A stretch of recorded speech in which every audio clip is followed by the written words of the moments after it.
Sorry guys, I'm just doing a few things first of all before we go live. I hit the go live button just aimlessly. There's a few things that I've got to clean up. Also gotta get some energy drink as well, like Jay is gonna say. Didn't get too much sleep last night, so I'm gonna get that Red Bull no sugar in.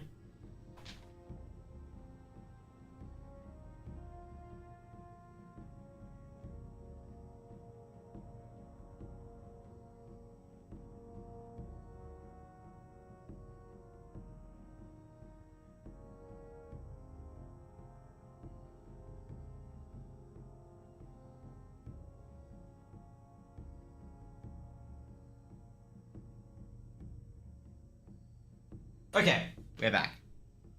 Have a Red Bull, we're good to go. And I accidentally refreshed one of my pages. Rip. You know, it doesn't really matter. Ugh. Everyone had a good New Year. I think it's New Year everywhere, but most of them are, I think it's like Midwest and whatnot. I'm still waiting. Okay, let's get some cutting. Oh, there was a lock up there. Cut, dig, cut, dig. That's what I'm hearing at the moment, okay? Excel, we did look for the lumber requirement. How much lumber are we on at the moment? 320, and we need 430. Okay, cool. I think we just go around Grizzly and go into Fingo from time to time, right? Yep, easy peasy. Chop, dig every time. Have you ever seen a Simpsons episode where like he has two wives? That's me at the moment. Well, not that I have two wives, but it's the chopping everything. We're in Grizzly Hills, so 431 is what we're targeting. Okay, cool. Then after we get 431, we go straight to probably Cataclysm. I'd say like we can go straight to Stormwind and start there.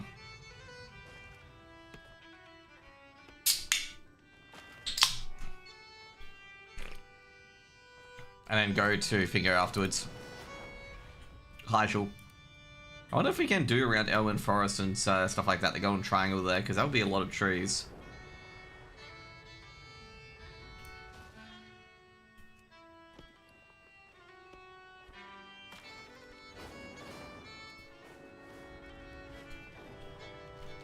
Okay, never mind. I thought it was like a coastline. I'm like, is it a coastline or is that Zeldrak? It is Zeldrak.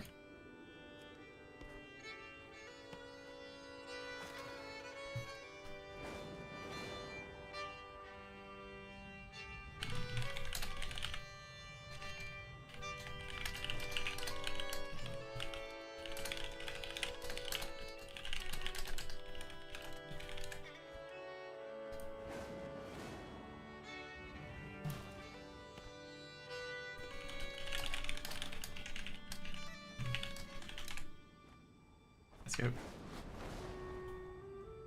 A lot of logs here, actually. I love this quest line here. So if you go down this quest line to find Harrison Jones, at some point in the quest line, you can go into the other world. And one of the escort quests down here is called Have Harrison Jones Escort You Out of the Building. Like, it's not you escorting him, it's him escorting you. Even though you do all the work, basically. That's just relatively funny because it reverses the idea of an escort quest that, you know, that you're the one being escorted. But no, you're not. Yeah, that's cool.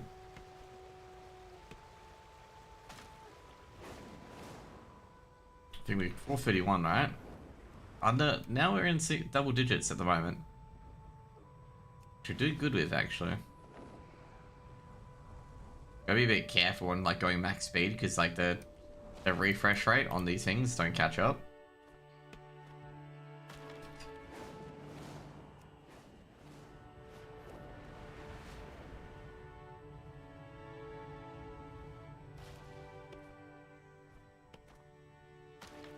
I like the fact that you can still woodcut in fucking bird form. It's just so good.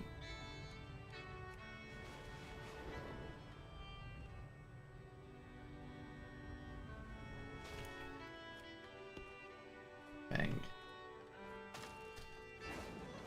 God damn it, man.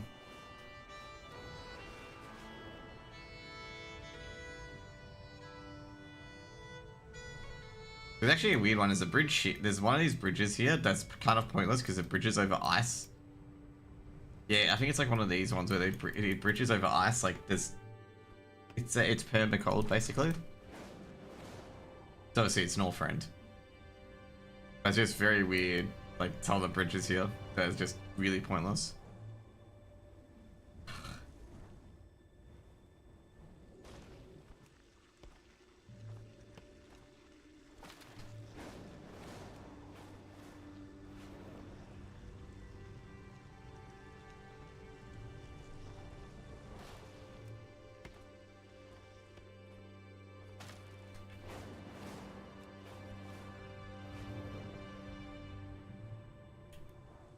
That's good.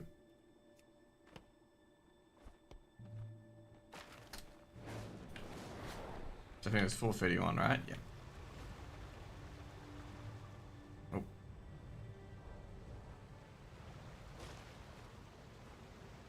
Might as well get the Tiger Lily.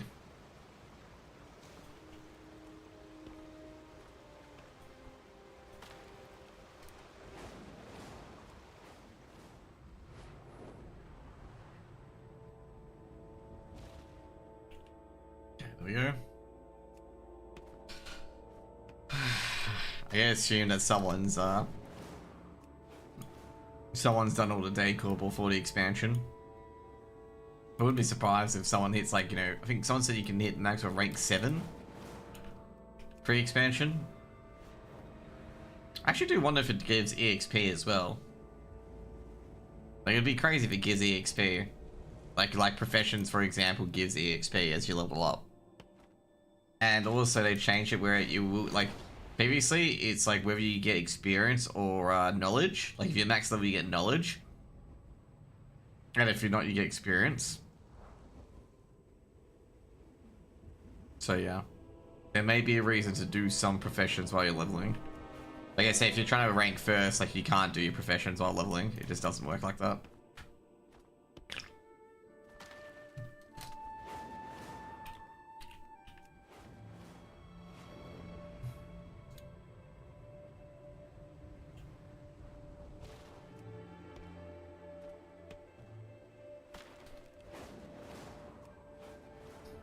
I wonder what people are doing on the beta. I assume a lot of people just be doing the usual dungeon running. Like I say, I'm not sure how you can do the dungeon running next expansion unless you just, I suppose like after the opening part you can just rush Murder Row, because Murder Row I think is like only 3 quests to do and it's done. Like you can access it. Because obviously the later dungeons, I think one of them's like a Marnie or whatever it is. Even though it's available, no, it's Windrun Aspire, that's right. Even though it's available at, what is it, 93, or 93 at minimum, it is just not worth doing. Sorry, 83 minutes, just not worth doing.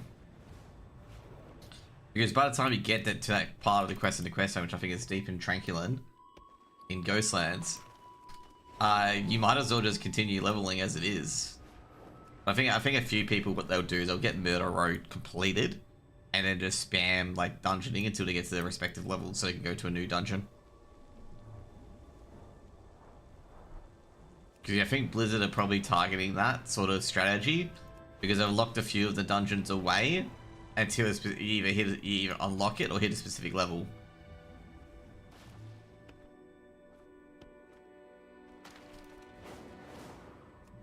Howling Fjord, how much I missed it.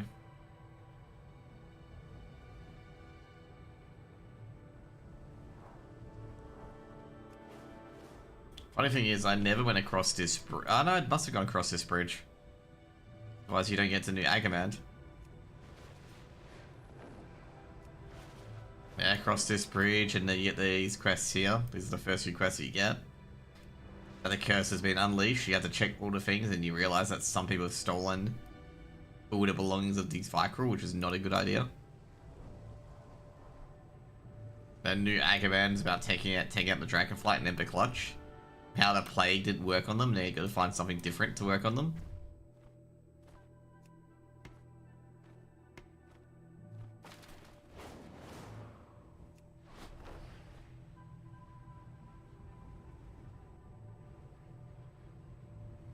And then you got the Apothecary Camp, which is all about Yogg-Saron and the Black Blood. About, like, you know, why people are going insane. They're like, you have to save some of the soldiers from the Westguard fortress. Oh, there we go. There's an area that you have to go across. You have to go across one of these things, otherwise you die.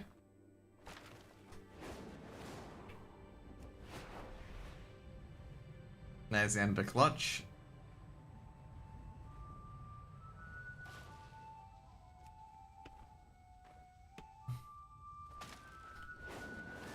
Where the plague didn't work. There's Grizzly. I think that's the Tusker area. This is the area for Alliance. I believe you have to save your soldiers, but also Horde have to save them with Apothecary Camp as well. I think you have to get their brains or something like that for study. You've also got the Tonka stuff around here as well. Why is the Lunk Tusk here? Alright, that's Orphis. Okay, never mind. I guess that's for the Alliance to get that quest as well. You got my attention.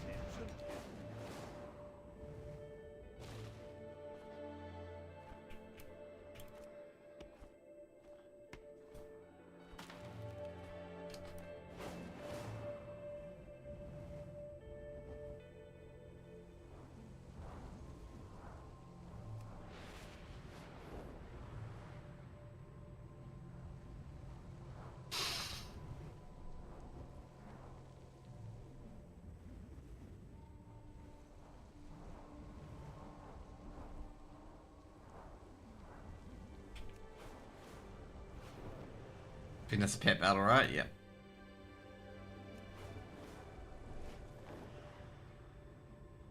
There's the Apothecary Camp. I think there is a flat point there, that's right. There's a flat point here. You had the quest here as well, you have to attack the Vicar up the Gage Bonnet area. But I think it's for the sake of the wolves and whatnot in the white surrounding areas, I forget.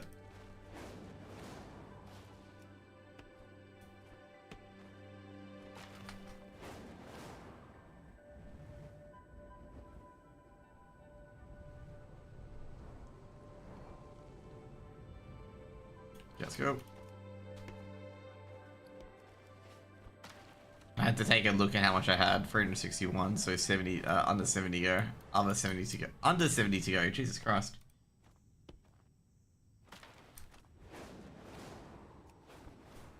I think this is, yeah, I was gonna say this is the start of Grizzly Hills.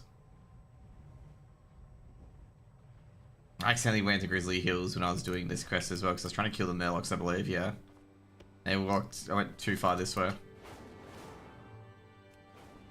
This is where, like, the undead are involved, basically.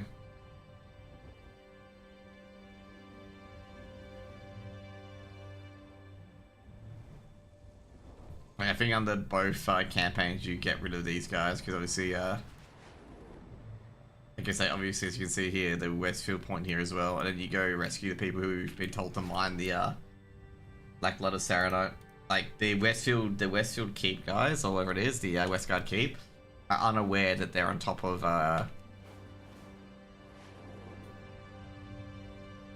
they're setting for any Yogg-Saron stuff, like, they don't realize that what they're mining is, Old Gold Infected.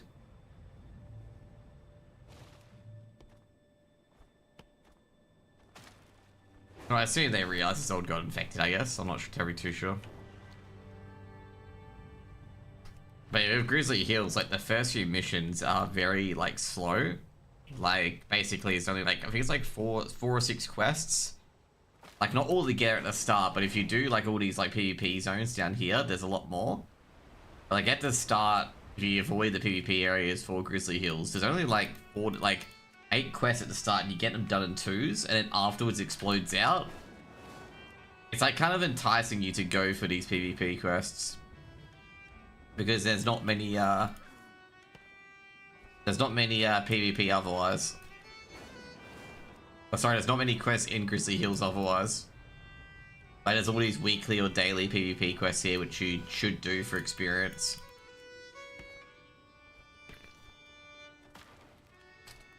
And also some of them do lead in to like do have like quests with them, like that continue the main storyline and whatnot, such as the Guru Jakuru.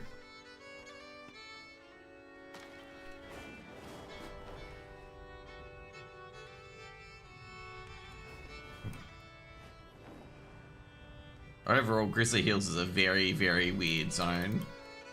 And then you get followed up with Zeldrak. And Zeldrak is an even more interesting zone. It's like a similar thing as well at the start. Like, it's a story of two parts.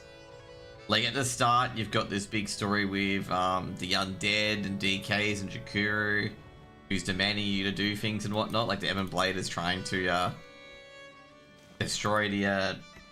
as well as the Argent Dawn as well, trying to destroy the Scourge's presence in the area. And then obviously after that's done, you have to basically handle the trolls and then trying to kill all of their gods and whatnot. And obviously in the end they succeed at killing all the gods other than the Panther god, I believe. And also Quetzal, which I think is the Wind Serpent god. Well, the Wind Serpent god is actually technically dead. But like only the Panther god is still alive. Because the Mammoth god blows up deliberately, so the energy is split amongst everyone.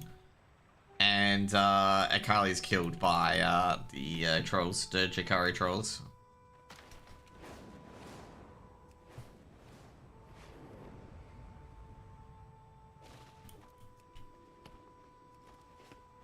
Now that you think about it more and more, it's actually quite tragic.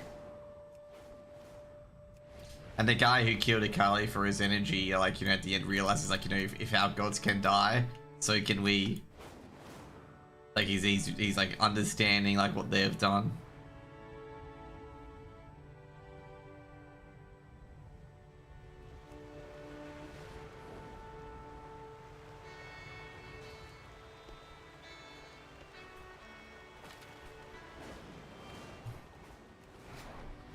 So here, with this quest, there's a lot of PvP objectives here, but there's also a Jakuru quest here as well.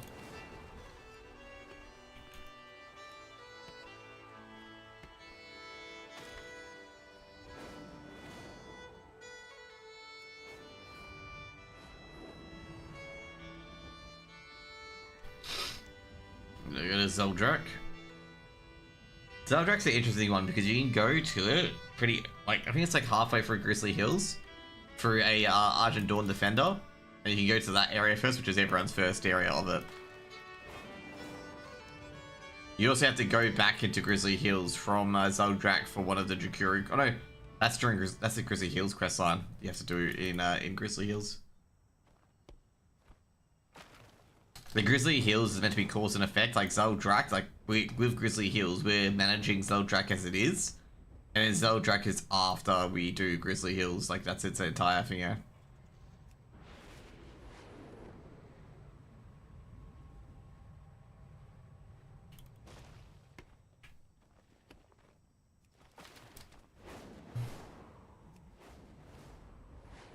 Boulder Hills, I remember this area where they make you deliberately big so you can lift up boulders and disrupt their affairs.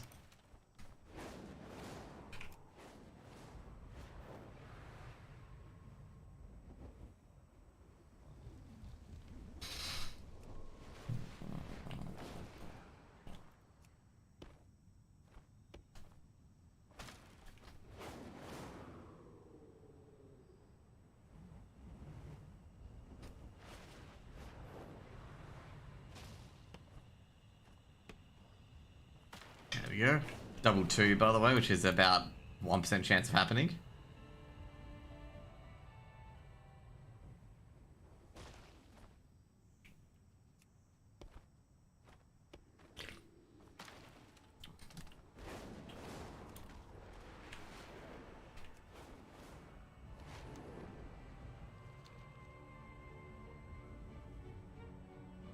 This is where people were starting to like be like, oh, maybe Irvin's the next race and whatnot, given like how much spotlight they got in RAF.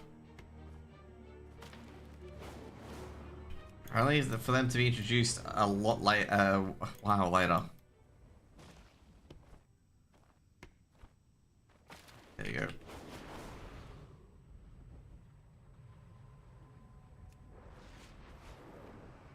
Oh, yeah, that's right. Someone told me they got, what is it, time lost predator drink today. I remember when people farmed that and they would like sit for days and days and days, you know, waiting for it.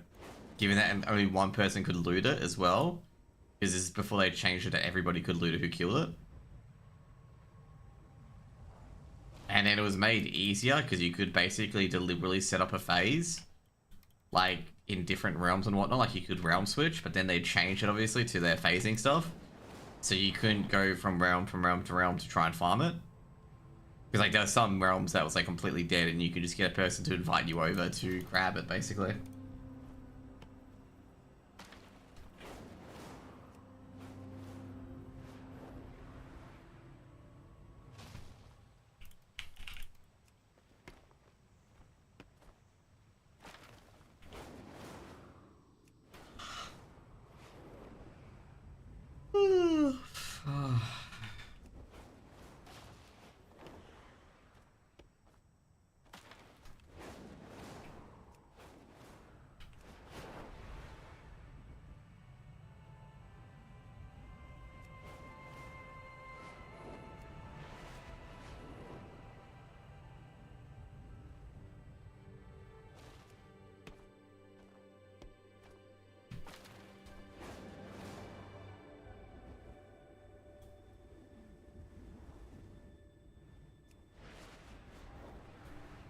Oh yeah, also as well, because I'm not sure if any of you guys pay attention to my Twitter.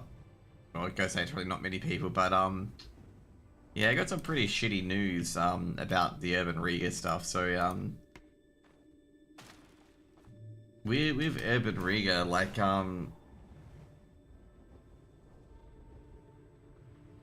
because I know some TOs do this from time to time for code streamers, but they've asked me to pay for the rights to just cast it in general.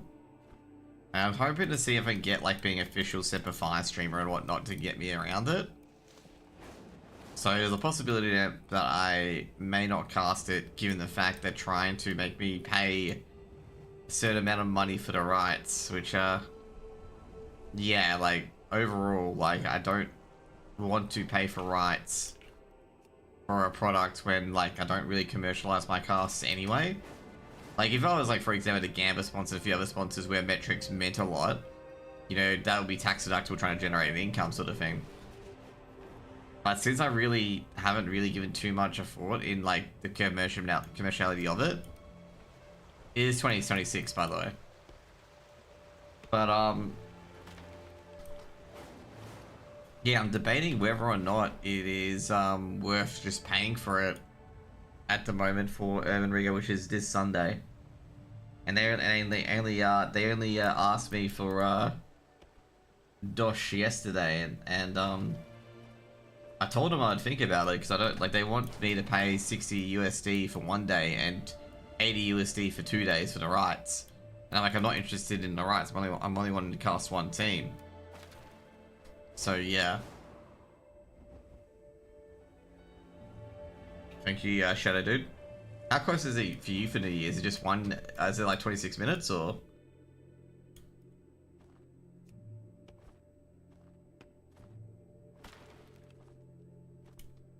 You still have 2.5 hours? Okay, you're in Cali. But yeah, it was quite disappointing to see they would have to pay for rights, and I'm just like, at the moment, it's most likely I'm not gonna even. It's like if I have to pay for the rights, and it's not even gonna bother casting it. Because I'm not paying 60, I'm not paying 100 Australian dollars for me to cast like maybe 3 games at minimum.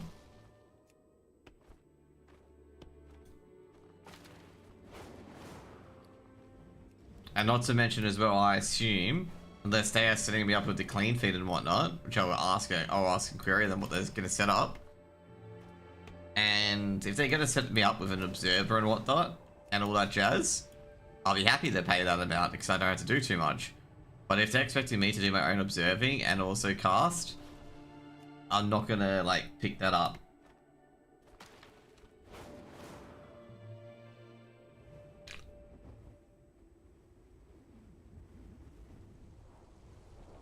So yeah.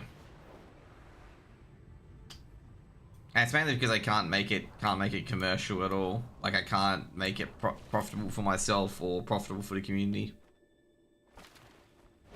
And I don't think anyone in Australia, for example, would accept that deal either.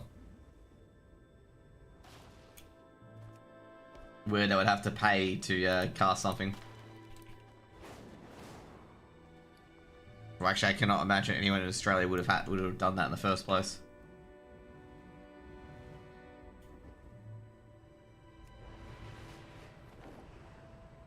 But yeah, see if I'm seeing if I can just get it done for free, and I'm not like just yeah. I'm not sure how they're doing for broadcast talent and whatnot. I'm not sure if other talent have paid for the rights, and this is why they're asking me for money. But yeah.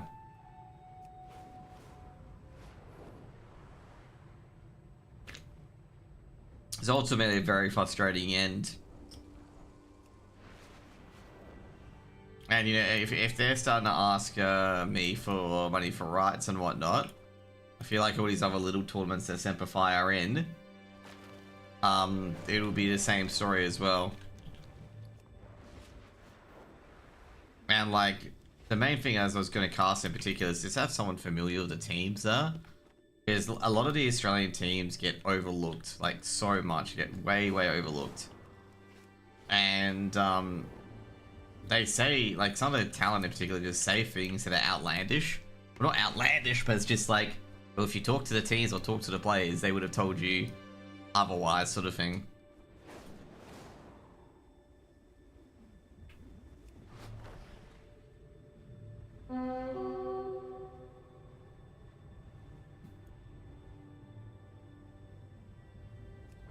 And, like, we have a lot of these Tier 2 EU tournaments, for example, and Tier 3 EU tournaments. The talent, in particular as well, like, sometimes, like, they either do not have the resources or they don't have the time because they're doing many other events at the same time. And they'll miss out, like, key aspects of the story and whatnot.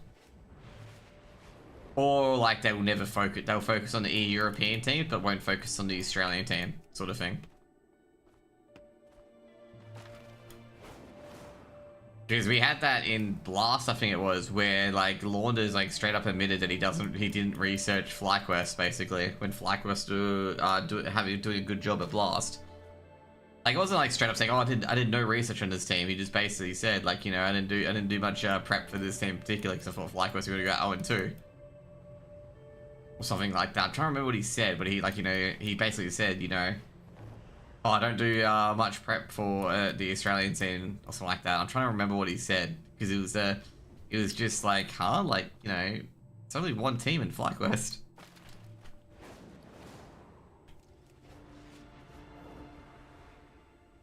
But it was something about, you know, not doing prep for a team in Oz because they're from Australia.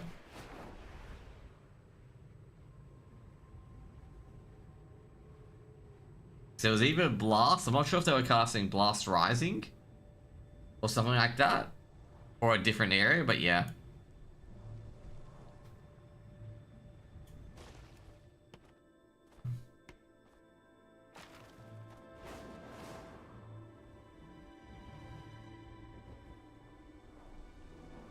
It's a weird one, it's a very, very weird one. But anyways, yeah, so that's the Urban Rigger that, you know, potentially might not cast it, which is really sad to be honest.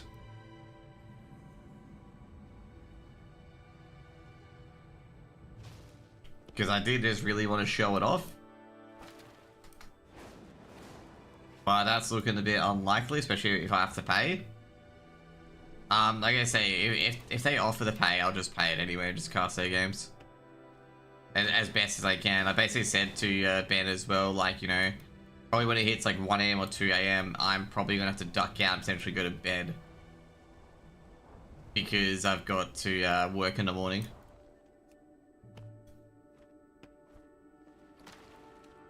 G'day, okay, 4:32, is that it? Yeah, 4:32, that's it. Okay. So we're gonna go to... we could probably go to Moonglade actually.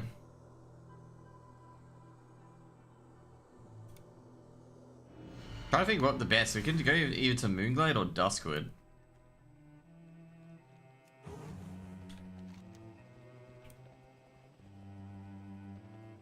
Because we can just warp to Hyshal through here as well. So let's go to Duskwood.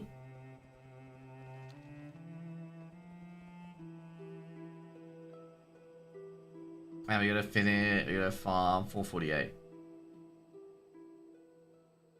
First time we get here, we got 2 trees ready to go.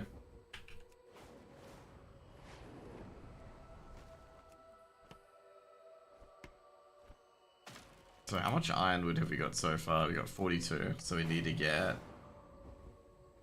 400 and something.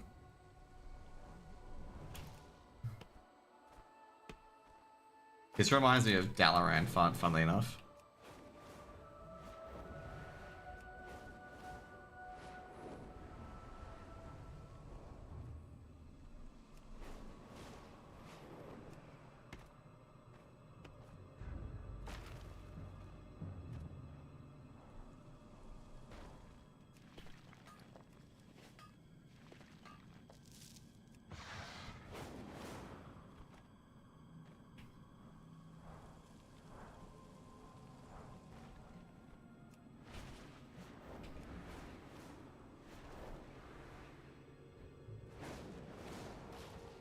This zone must be the most unfathomably shit flying zones. You just run into shit.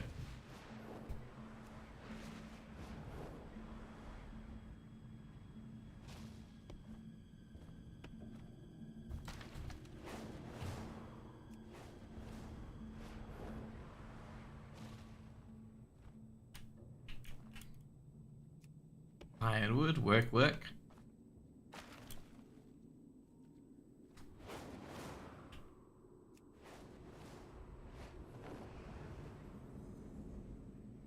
Gotta say though, Duskwood does have a lot of wood.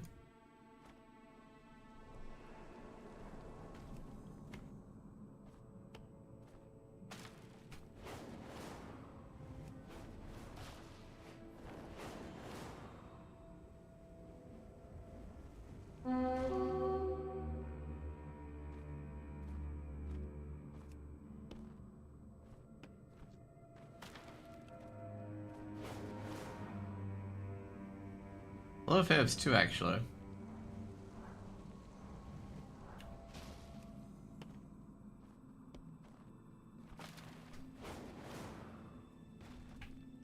I've got enough. I've got enough wood for free expansions at the moment.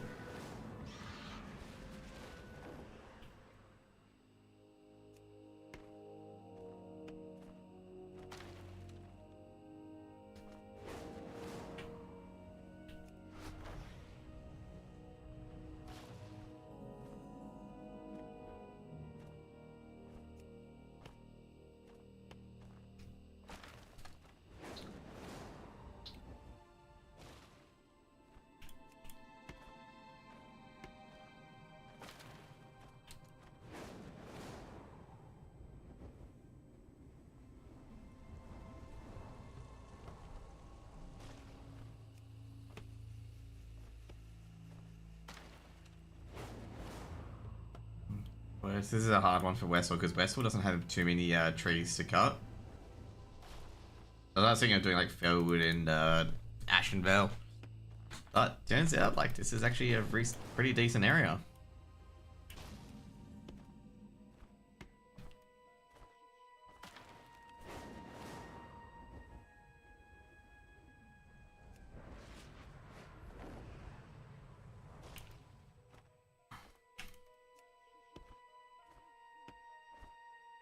It's actually really common. I think Classic can be done relatively quickly. I think the hardest thing with Classic is just getting all your professions up to 240.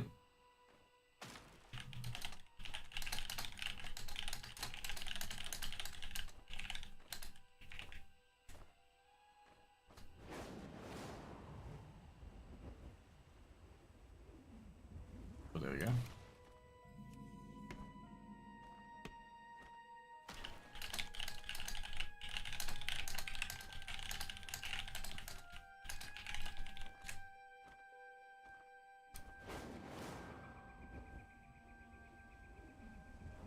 There's a grizzled bear.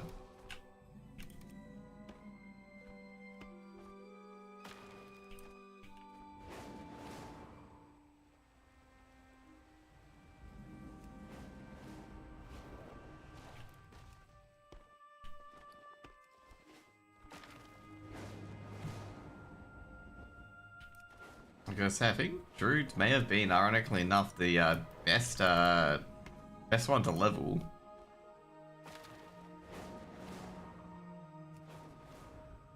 Given like how many teleports it has for like certain things. Other than the mop one, I think the mop one would be a different one.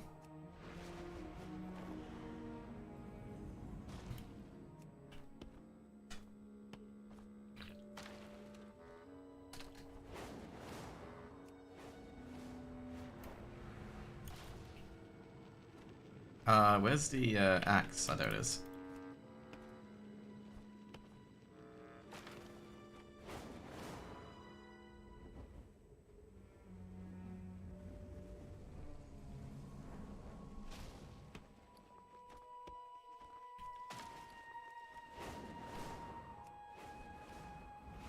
There we go.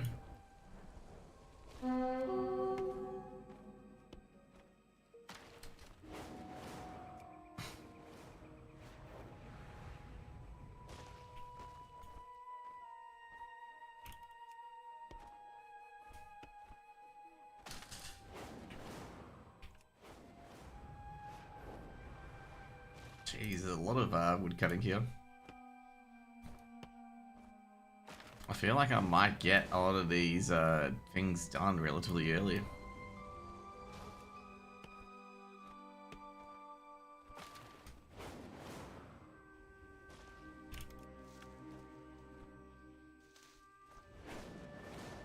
Of course, there's the good old 1 silver leaf.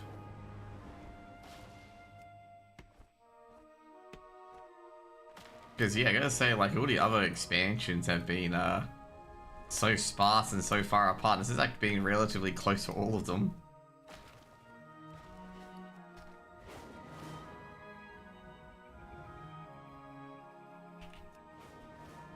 As you can see, for some of the minimap areas, there's been 2 in a single area, single phase. And also, the likelihood of being ganked is pretty low, given obviously I'm Deep Alliance.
Okay.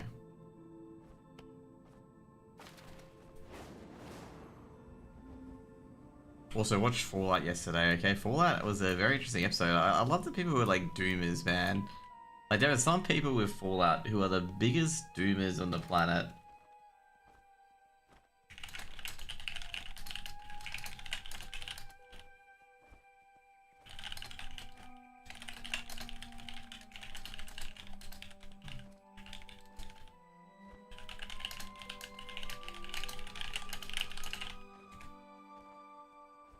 Like, there was guys saying, like, how is Caesar still alive and whatnot? Because obviously they watched the trailer and they saw, like, Caesar with an AK. Like, oh, Caesar has an AK. What the fuck, man? And it's just like... It's like a lot of people assume what's going to be in the episode when they're not even... Like, they've only watched a small snippet of it.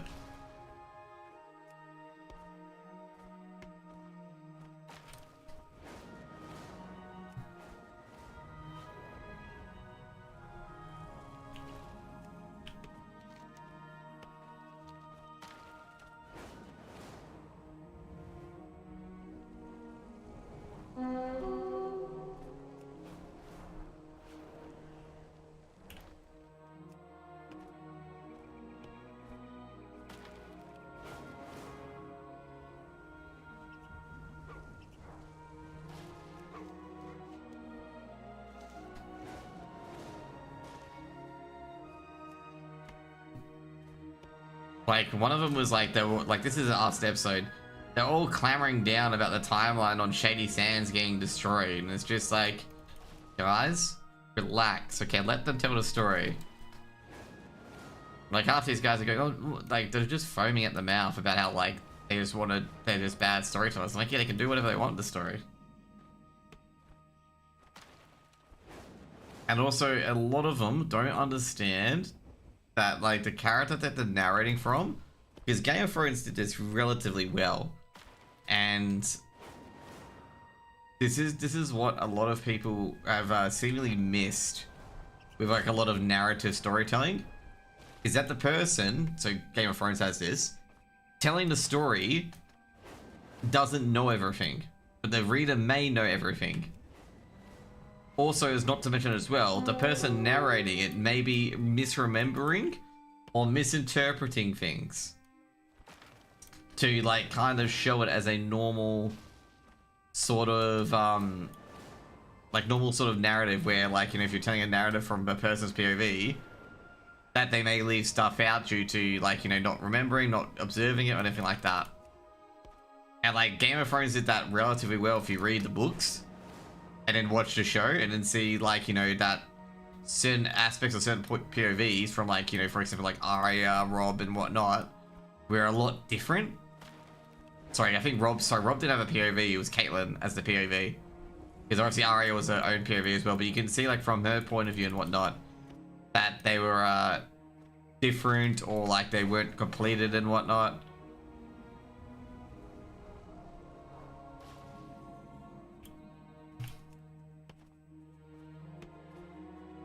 And also, there's, like, certain parts of the book in the TV show where, like, so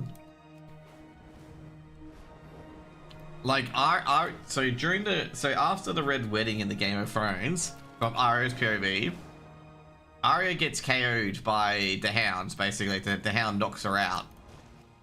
And the Hound rides away from the scene, knowing that, you know, and also obviously sees the phrase dancing, you know, Rob with a wolf head on him, like they killed his wolf as well.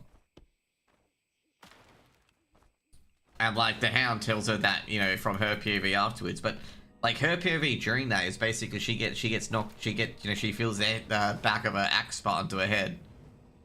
And, like, people thinking that the Hound sold her out, but, like, you know, obviously in the end, and obviously on the TV show, the Hound saved her, realizing that Rob and Caitlyn were dead. Like, he obviously realized that the Freys had killed the Starks. But obviously, the Hound doesn't have a POV in the book, just an FYI. Hound never has a POV in the book. So, like, the POVs when the Hound loses that fight to Brienne is from Brienne's POV. And I guess Arya's POV as well, because Brienne's a POV in the book for Game of Thrones. Now, who's POV book from on the wall? Jon, obviously. Jon is a POV character. And that's why you don't get to see, like, a lot of battles, like, in Rob's POV, like, about how he wins and whatnot.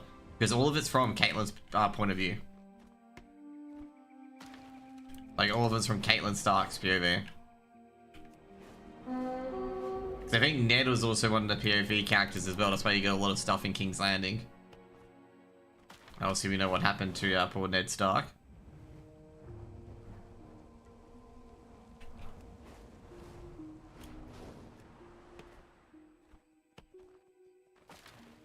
Obviously, the biggest shock factor was Season 1. Obviously, the end of Season 1 for Ned.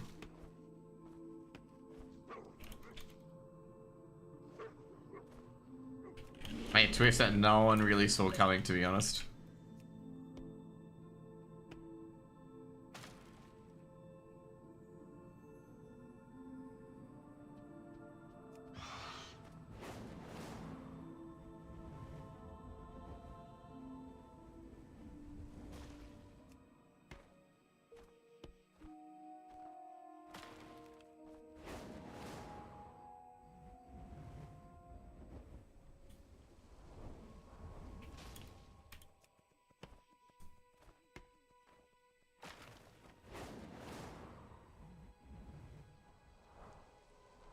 Also, I'm going to say this, okay, overall, because obviously I've been on LinkedIn a bit lately, because I do some puzzles on there from time to time. Is it just me, or is it like there's some people on LinkedIn who like have like 20 fucking lines for their like their label of their career? Like one guy in particular, this is like probably the most smuggest sort of thing that I've seen a guy being like, I only advise retirees with more than $1 million in their retirement. And I'm just like, what do you have to advise them on? Because it's definitely not Centrelink. There's like people like that, for example, and I'm just like, I know you gotta set boundaries, obviously, because some clients are not profitable. But I've never seen an advisor just basically do that. Because like basically what happens is that they're just targeting retirees, which is the highest. Generally speaking, like retirees are the highest, like for most companies and whatnot. But like you're not like a lot of those people in particular as retirees would have had an advisor before they became pre-retirees and have $1 million in retirement.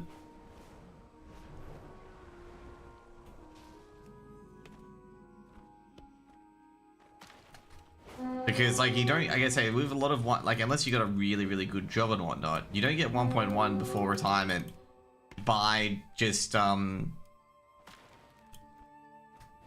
by yourself, of course. Sometimes. I think, to be fair, one of the worst do-it-yourself clients that I have ever have taken an eye on their situation was one of them invested all their superannuation to cash, okay? And this was during when Australia had its record low interest rates of like 1.5%, which means they were getting below inflation returns on cash. It was like term deposits were like below inflation, and it's just like, and this person was nowhere near to accessing their super, and I'm just like, congratulations, you have burnt at least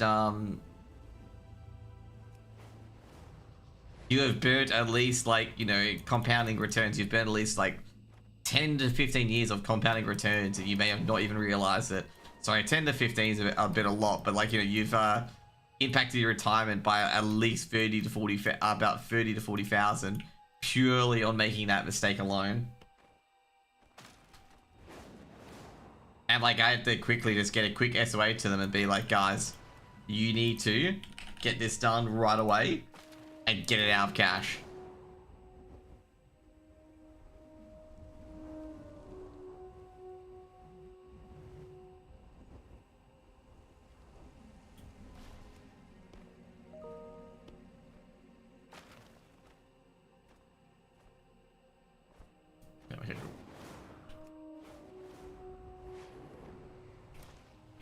Actually gonna make a call to a client. So yeah, guys, I may mute in a few moments. I gotta make a call to a client to check when they would be available, because he gave me an email just then. Actually, I can email back.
Also, it's actually funny at the moment. Australia's talking about having rate hikes again, which I've got to say, I'm not actually terribly surprised given the Australian economy is still petering along despite interest rate, like big interest rate increases. It's still sputtering along.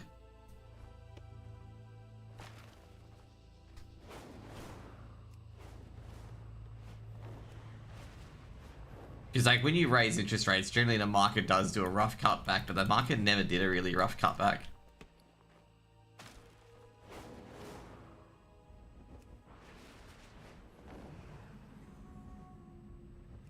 Ooh, is that the lighthouse quest? I remember that back in the day. You used to do this in Classic as well, where you'd get like all the things you needed to get were in the zone for this guy. I think there's even a treasure here as well. Yeah, there is. Oh, Redsex. Oh, that's from, yeah, I was gonna say, that's from something else. Yeah, with all of this and whatnot.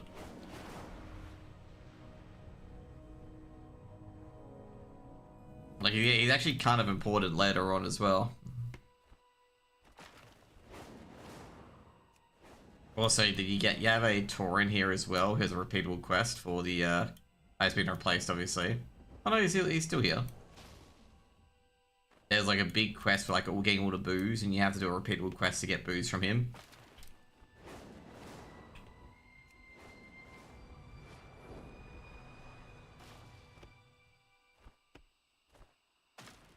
Me and Ross and I did this in Sod, basically, where we got all the boozes and whatnot for that guy. They also got rid of the tower, I believe, as well, for the rogue quest chain. Where you had to infiltrate a tower to get the poison quest. Thank you, Blue. Hope you had a great New Year's as well.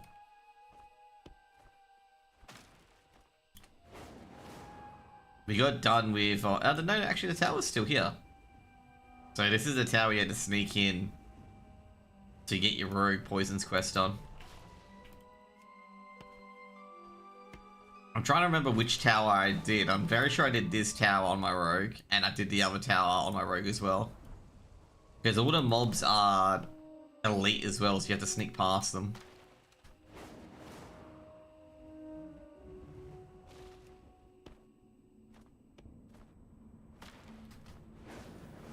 There we go. What do you get up to in the, for New Year's Eve, Boof? Pretty much, like, at the moment, what I was doing was just, hanging out with people, hanging out with my mom and nephew. Except obviously, you get to a point where just going out and getting pissed is just not an attractive option. I know some people that did though, so yeah, and had like their parties in their own areas and whatnot. I know one person who got completely wasted because they were calling me they were not calling me out, they were messaging me a lot last night at like 1 AM. Like just after I'd finished Fallout.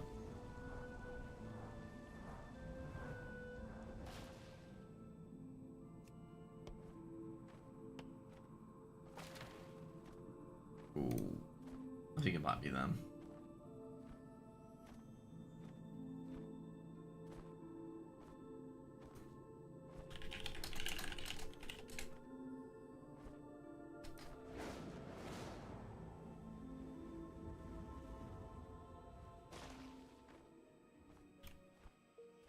So yeah, pretty much I finished, so I finished, Coldwind today. So they're done, so obviously Northrend's done for the decor. And obviously yesterday I finished, BC and, Draenor. I just have to trade the logs in for the Draenor one.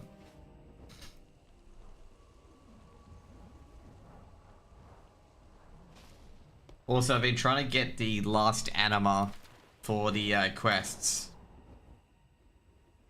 For my, what am I going to call it? For my pre-questing in the next expansion. I might start prepping that early so I can do runs on the beta. But yeah, so basically with retail, I think you've given up WoW, right? Have you? I think so. Oh no, actually no, it was painful to give up WoW because he's playing Ashes of Creation at the moment. So basically they've increased War Mode to 25% EXP for both sides, both Horde and Alliance, instead of the 10%. So I'm gonna test whether or not, like, can you just rush campaign with a 25% EXP bonus? which is just absolute, I gotta say right now, it's just absolute psycho that you would increase like the EXP percentage by that much when no one's gonna be PvPing each other at launch. Like, I'll be genuinely surprised if anyone's trying to kill each other at launch.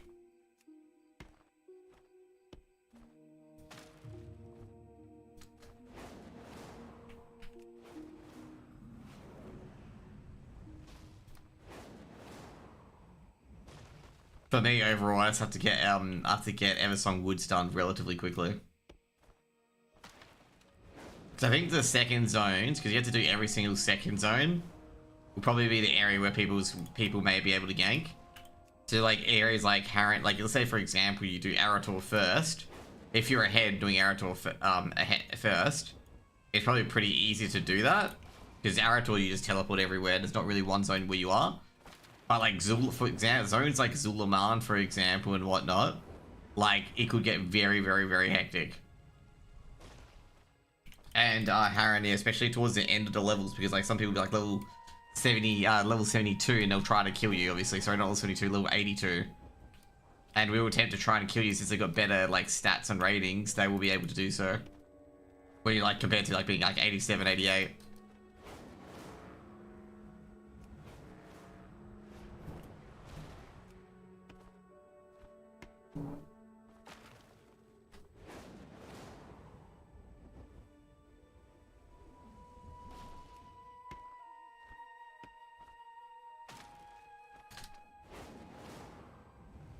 So yeah, other than that, like, you know, once I get to Void Spire as well, if I ever get to Void Spire while leveling, that's just a different story at that stage.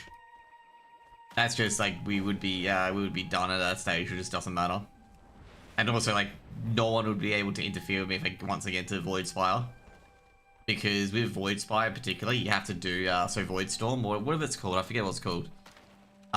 You have to have completed all the second zones, basically, so you have to complete Arator, you have to complete Harran and whatnot to even get to that zone.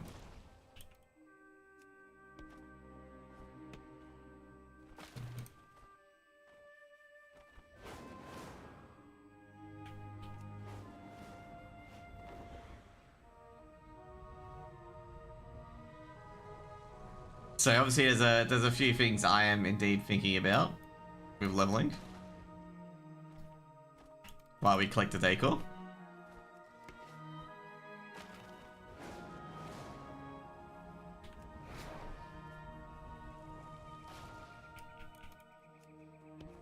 So yeah, after this we'll go to Hyjal to do the rest, to do the Kata one.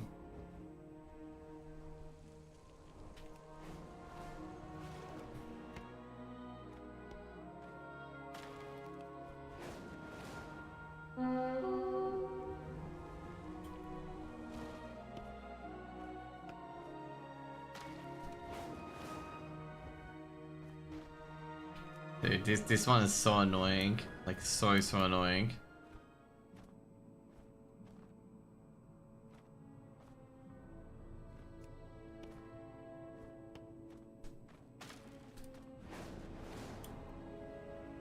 Like, sometimes you get caught in the tree and other times you do not.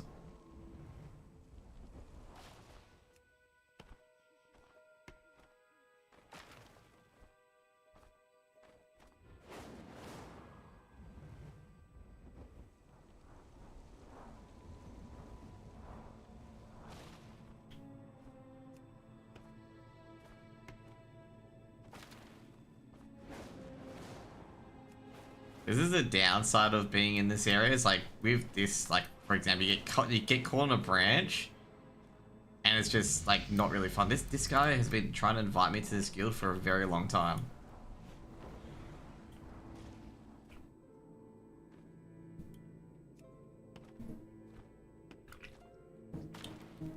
Funny enough, I wonder if anyone's realized that that Ghostlands is almost a close copy, especially this top area here.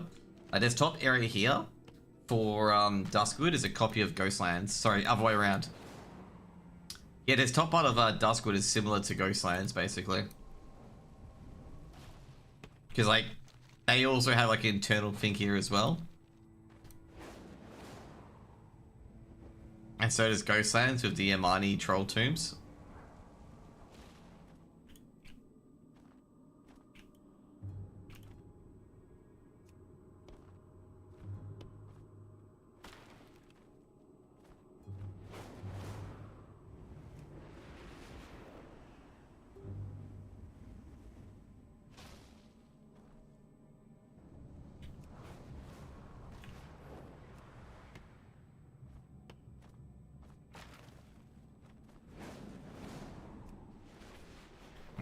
Yeah, I think I'm just gonna get out of this area. This area, I gotta say, overall with Duskwood. Duskwood's probably one of the most annoying areas to kind of do this. Because as you can see, I can't see. And like, if you want to get to the top, you have to do like 2 jumps.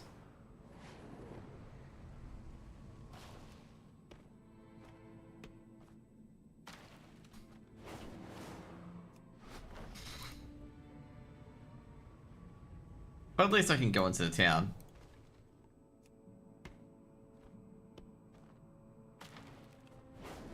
The funny thing with Duskwood, okay, so I think Duskwood is there's not many people in Duskwood at the moment, or something. It's Nightshire. What is it called? Like, is it Dusk? Sorry. What's the thing? It's Darkshire. There's not many people in Darkshire. If you look at Darkshire at the moment, like the wiki page, like if you, unless you've played the Rogue Legion quest line, basically the Nightshire people, they all joined the Twilight. I think it's like a similar Twilight's Hammer sort of thing, and like betrayed and ransacked the town. And like you had to, like as a rogue, you had to like defend the town from those people in particular. And how about the people who are not subscribed to the Twilight's Hammer?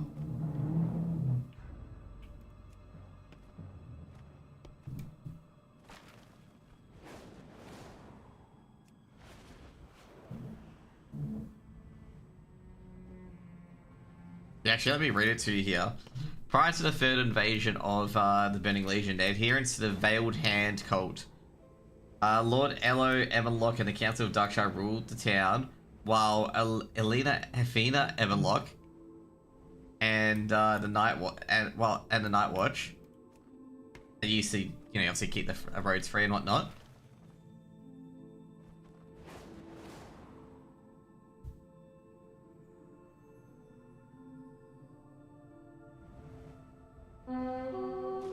So basically, like the Veiled Hand controlled the city.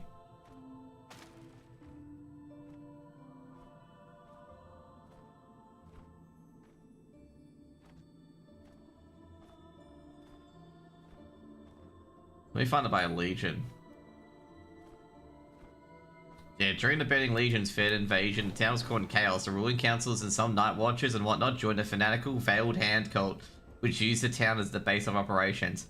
Led by Sister Ebonlock, the cultists murdered several innocent inhabitants that under orders of the Herald to organize a demonic ritual in Storm and Keep. Among the Watchers, Sarah Lattimore, which is obviously, if you don't know who Sarah Lattimore is, that's if you know Morgan Lattimore from Classic, the Mortal Limb, that's his daughter.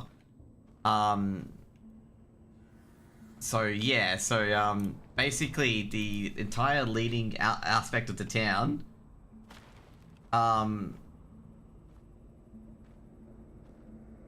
went crazy, and among the loyal Night Watch members in Darkshire, they tried to save the town from the Council of Darkshire and whatnot as well. And in the end, they were trying to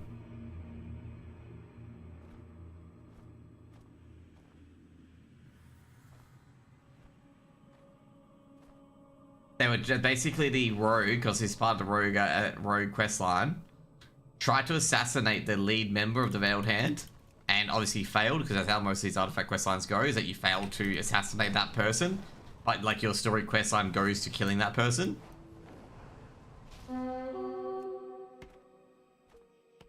But in the rogue one's a bit different for assassination, because Garona ends up killing them in the end. So yeah. So in the end, like, you get the Stormwind to try and foil her assassination plot of the king, and basically you get there and Garona's already killed them. It's a very like weird quest line, and you never think about it, okay?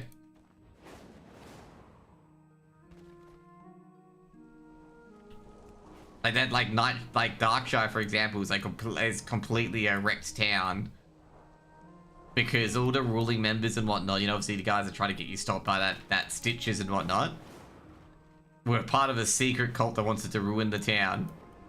And like you're questioning all the things you did in Classic and Cataclysm for them, being like, so they had like all these evil zombies and whatnot, and they end up being the ones that destroy the town.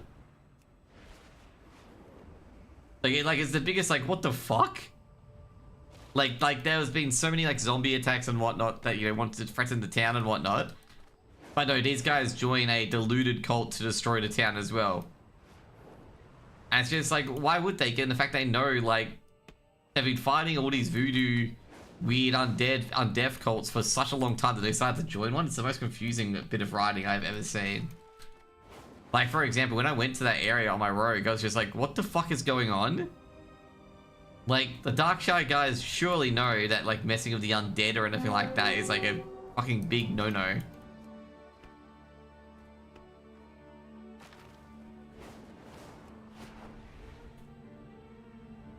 But it was a very odd artifact quest line to go through. I'm trying to remember how much I need. So I need 448. Okay, cool. We've got 220 at the moment. Like, overall, just going through that entire question, I know I didn't explain it right correctly, but it's just like so weird given the fact that Darkshire has been going through having Stitches thrown at them, having fucking Morbent Fell haunt them as well from the graveyard. And like they go, oh yeah, we're gonna go and join a demonic cult too, okay? An undeaf demonic cult, because those have always ended up in the city's favor, right guys? It's just like, this never made sense to me.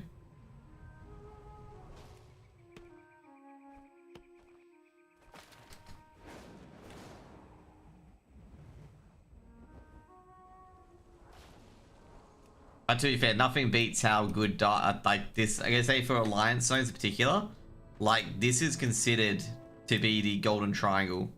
Like Westfall, Duskwood, and Redridge.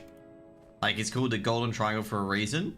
And then you go up to Loch Modan and Westlands and do those occasionally. And then afterwards, like towards the end of the zone, it just becomes like Duskwood and STV, and then Wetlands as well. And there's a reason why it's called the Golden Triangle, because you get so many quests that you can just keep rotating around it. It's like kind of like a... It's like a... I wouldn't say it's a better version of Barrens, because obviously Barrens is a great zone. Because you can... It has it all in one. And like, you know, if you need help with level 25 quest or a level 10 quest, you can get that help. While in like Elwyn Forest and whatnot, in the Golden Triangle, you'll be in different zone chats all the time. So like you may be in Redridge doing a few quests, but you have a group quests in Darkshire that you may want help with when you get down there, but you know, obviously you don't see a person promoting in chat.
Actually, I was actually going to talk about something I completely forgot about. Okay, now I remember what I was talking about. Okay. So I remember having this conversation with a person from that person who does OnlyFans, who is not aware about the streaming world and like how many people make money off OnlyFans. But like, you know, they were doing it saying that they make a bit of money off of it. Okay. Like, I think they were bragging to another person that they made like 20 grand in a year off of it. And because I think we're discussing the morality of it. I'm like, yeah, like, you know, I know that people have paid off their mortgages because they and also purchased houses because of the amount of income they got from OnlyFans. And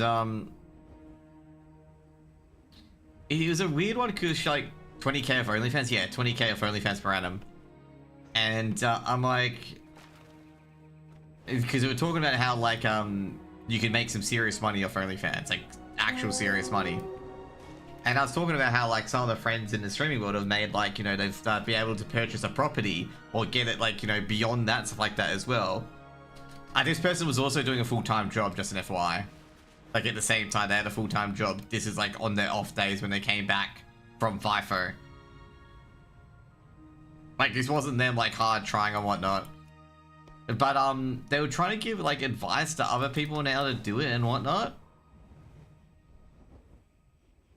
And I'm like, I had to tell them nicely and be like, you don't make too much off of it, like to make it professional.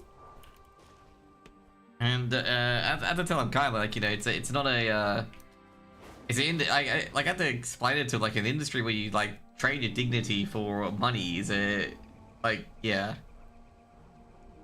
I don't know. Like, I don't know why they need money if they're doing FIFO. I have no idea. Like, I didn't ask any in particulars because we were discussing about the morality of OnlyFans. Like, you know, like why people do it, for example, and whatnot. And I'm like, can it be a career? And I'm like, yeah, like I know a lot of people who have it as a career and made tons of money off of it.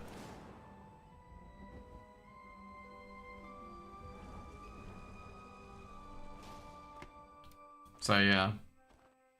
It was very weird when she was acting as like an authority on it, like how like, you know, how you to make money on it, and I'm like, you're not making like full-time money anyway, so I don't know where you get this authoritarian sort of thing from.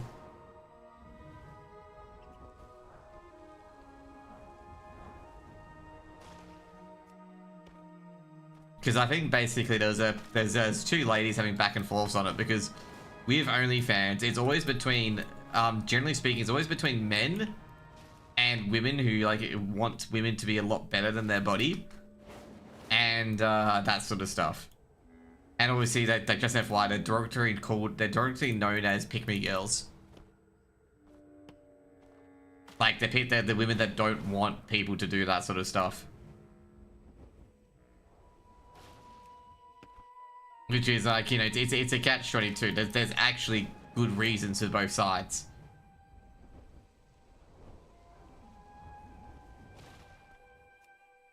And like, I think we talked about the morality of making money, and I'm like, yeah, that's what it is. Like, that's why people do it full time. Like, if they've got a rockin' body, they can get like 100,000 to 200,000 people paying like $5 to have like monthly subscriptions and whatnot. And like, problem is that like with OnlyFans, and I think it was like Patreon before that,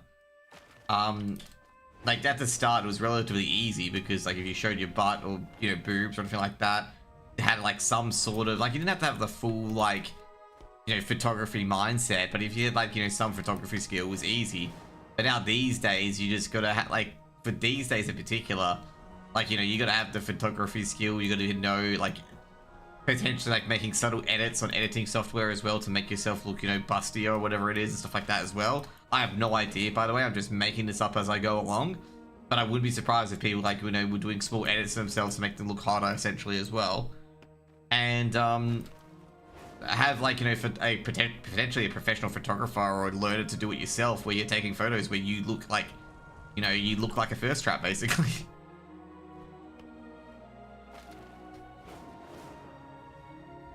So like that arms race is like being like slowly building time, like over time essentially.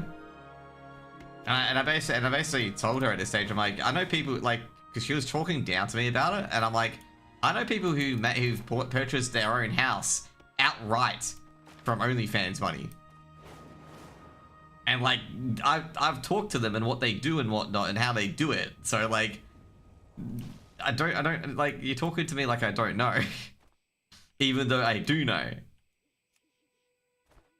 like, what they do. Now, am I a gooner? No. Okay. Don't I gotta say, like,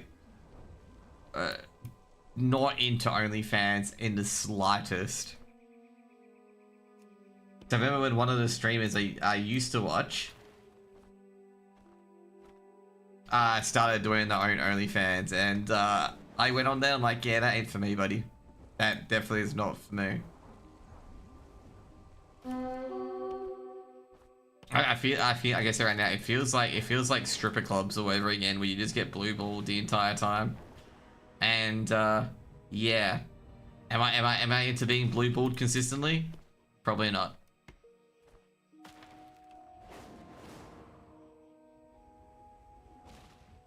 But yeah, it was really off-putting when she was like trying to act like she was all superior, because she has this sort of like persona where she does that, and then like basically if you call her out on it, she'll basically be like, oh, I was only joking. All these silly men, they're all like, you know, whingy and whatnot and stuff like that as well. So like, I don't play that game.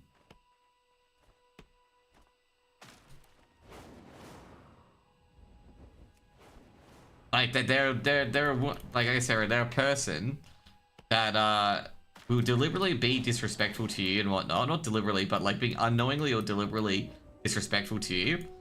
And then we'll immediately cry victim the moment you'd be like, come on, that's a bit disrespectful.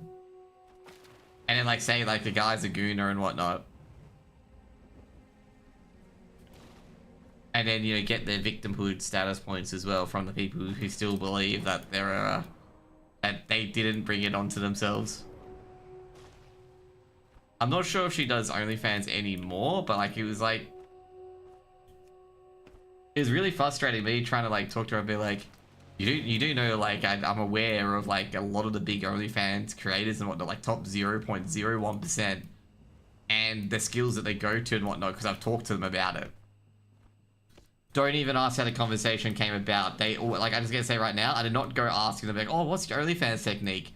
They just brought it up during their stream, basically. And I was like, and I basically asked, you know, what really goes into it in particular, because like, you just see the raunchy pictures and that's it, you know?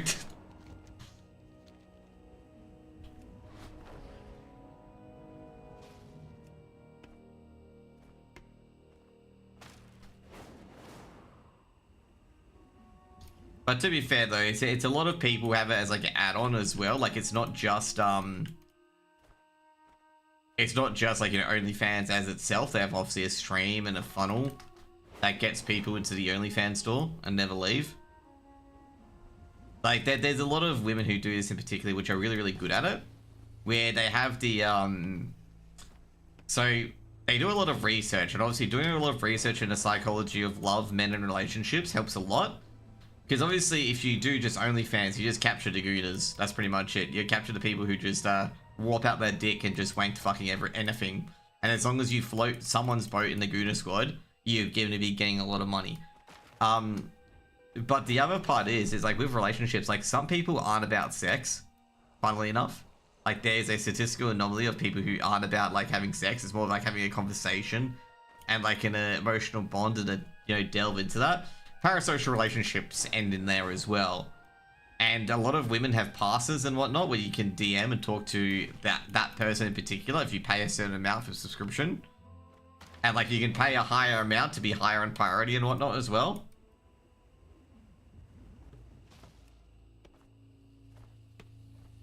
And I basically sit there because I'm that type of person. And I sit there going like, yeah, you know, this person's actually taking this fucking job very seriously by like capturing that area as well.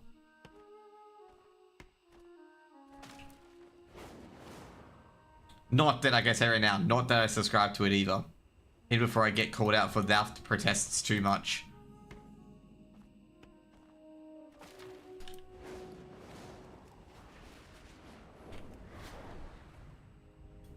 But like that's an area you gotta capture as well. And like you gotta master the art of like talking to people and whatnot as well, and like acting like you're interested in some people's stuff as well.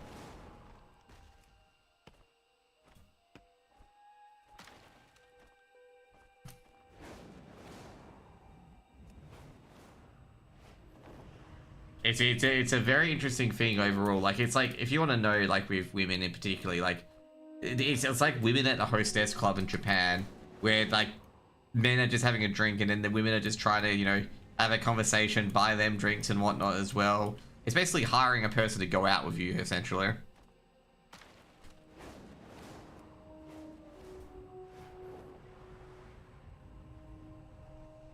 Or also like hiring a person so you can build up your skills to talk to people and whatnot.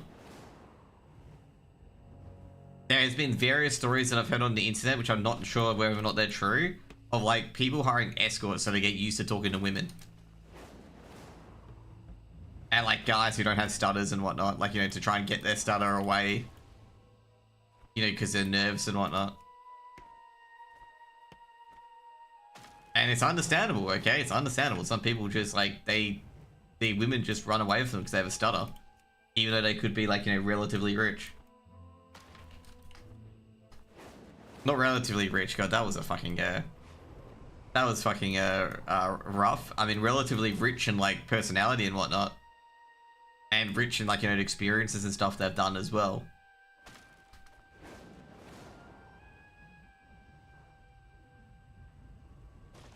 So I think I know a few people who've done that have captured that market as well. And I know someone was trying to do that to me as well. And in the end, like they were trying to get me to subscribe to their talk to them in DM sort of thing. And in the end, we'll never have to pay for it because they, like, her and I just hit it off.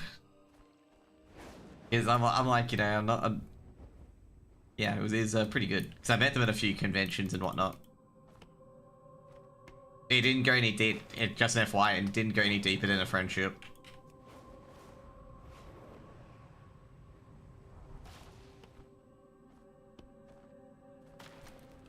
Reason why, like, even though we hit it off, you kind of realize that you can't go, like, with the relationship, it just wouldn't work. That sort of stuff.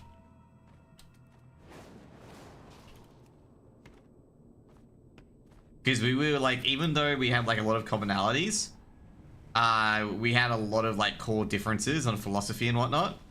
And, like, how relationship would be. Because obviously we discussed, we discussed like relationships and whatnot. Not that I was interested in it. It was more like because they had broken up. Like I think they broken up like 3 months before I started talking to them and whatnot. And like we were discussing like, you know, what sort of relationship, you know, stuff like that they would like and whatnot. And discussing like, you know, like different people's needs and wants and stuff like that.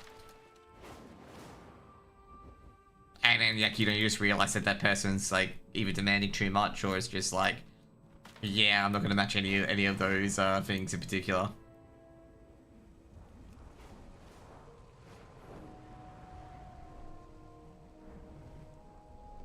Now, funnily enough, you know how I think Greek God X got really, got Twitter rattled because he said he'd just rather a woman who would just click to clean, look after his kids, and he would make all the money. There is a few girls that I've met and talked to that would definitely prefer that, okay? Because obviously Greek God X got cancelled and obviously he left Twitter. Well, he got cancelled as per se and left Twitter because of saying like that's his choice in women. I'm like, there are women out there that would that do want that.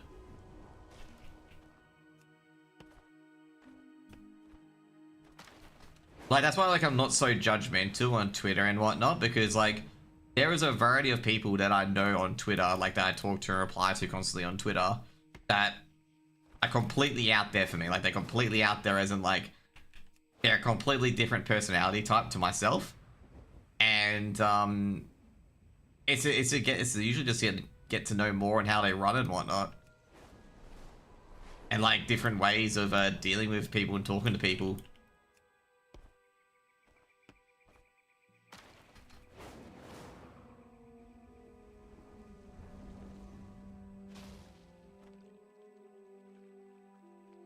Like, for example, I know a person who's like is very for porn because they do it. And I know people who are like, I know people who are very against porn in particular.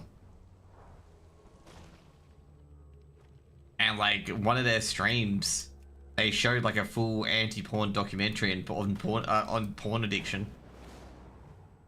And like how bad it was, like for a person.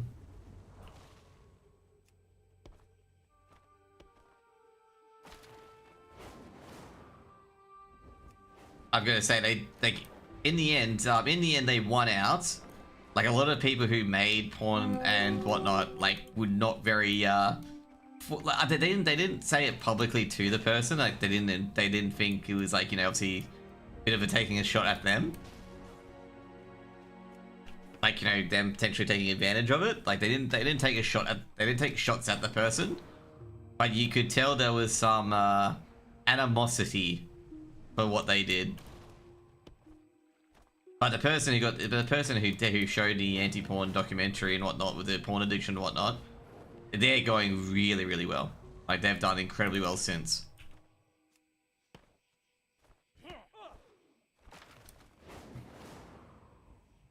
And no, they did not get into the porn industry themselves. Just in case you are curious about that, they didn't.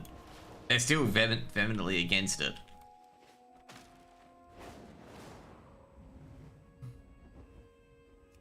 It's more that like they accepted that it's going to occur, but they've just, like I said, overall, like, given the fact she doesn't engage in it, means she's open to more sponsorships and whatnot. Like a lot more sponsors will sponsor her content over anyone else's because she doesn't have like a brand risk as such as having an OnlyFans. Because like an OnlyFans these days, especially with Riot, if you work with Riot, it's a huge brand risk.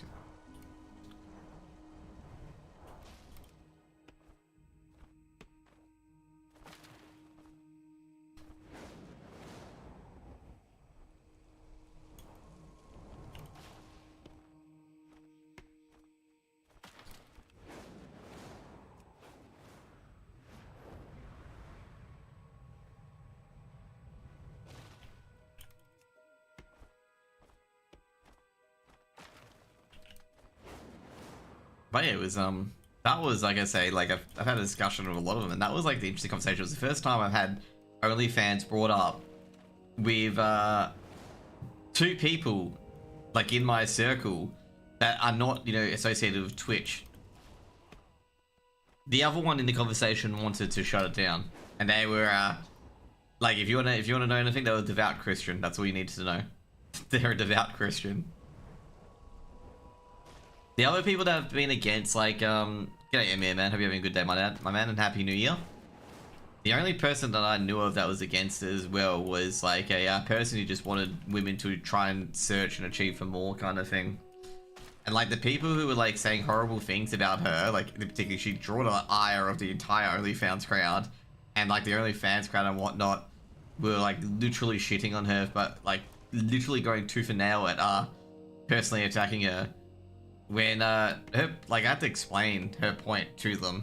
I'm like, she's not saying that you don't do it.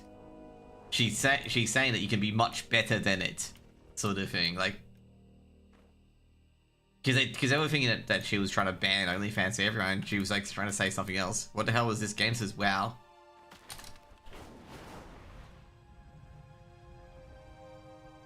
This is what you call the grinding part of gathering in decor for WoW. So if you want to make furniture, you have to gather wood in the open world from specific areas to make items.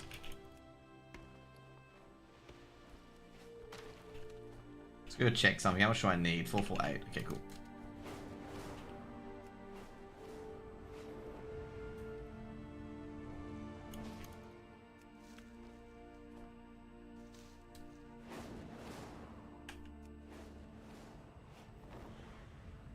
So at the moment, so basically my guy's a druid, so he can turn to a bird.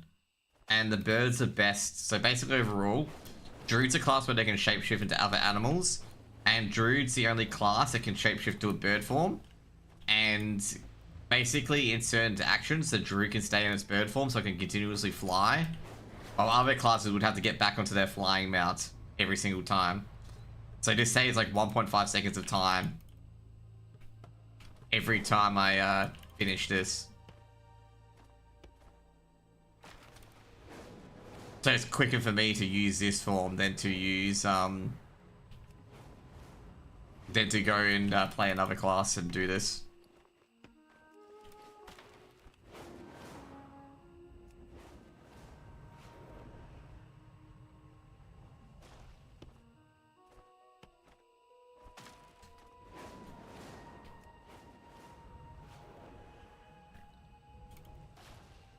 So yeah, it was kind of crazy that that I think with the with that girl and being against OnlyFans in particular, because they went in like really hard on her, which I was like really surprised and shocked by some of the creators, in particularly though, like some of the OnlyFans creators, who were like literally ripping into her for fucking everything. I know, Beer Man, you having a good day, my dude? Like I just didn't understand the viciousness. You know, like how viciousness is like people go into people. I just don't understand the viciousness of going in on her about it. I thought, like, put it this way, I thought they could be nicer in explaining their position instead of going for the personal attacks. That's what I was trying to say.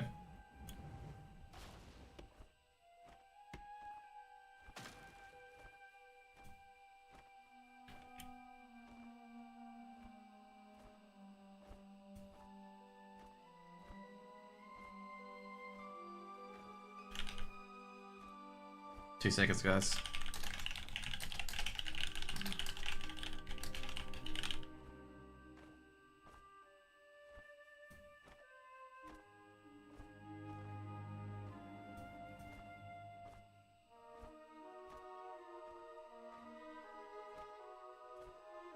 I'm going to write yourself, dude. What have you been up to? Oh, actually, 2 seconds, guys. I gotta check something as well.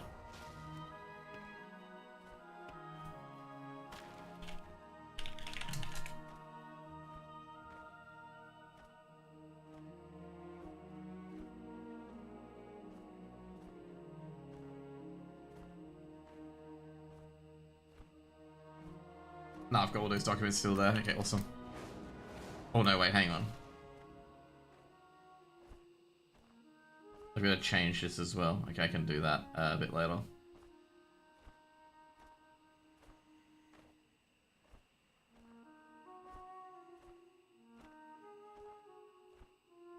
But I'm doing alright at the moment. Just farming decor on WoW. As we work.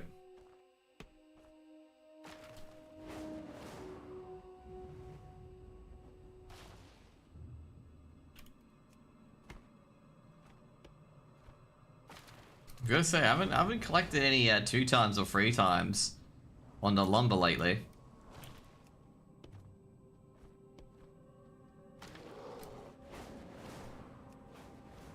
It's always been the +1s at the moment.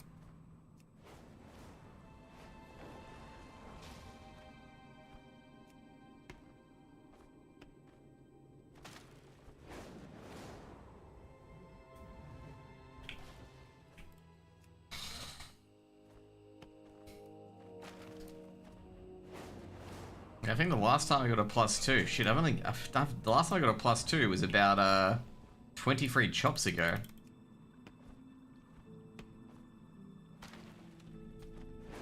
Do you follow me Insta? What do you mean by that? Like just to clarify, do you go into random people's stream and ask them to follow you on Instagram when they barely know you?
I'm gonna assume that is a yes, that you go into people's channels and ask them to follow on Insta.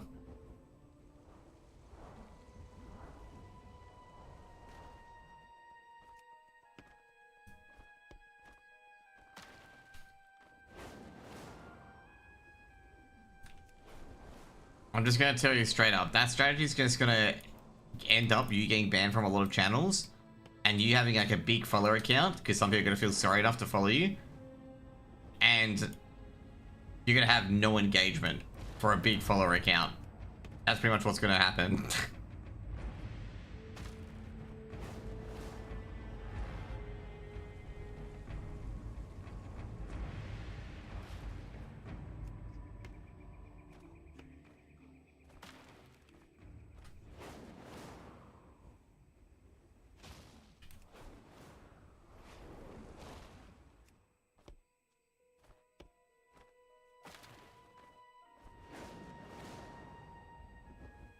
You know, I'm not following you on Instagram, right?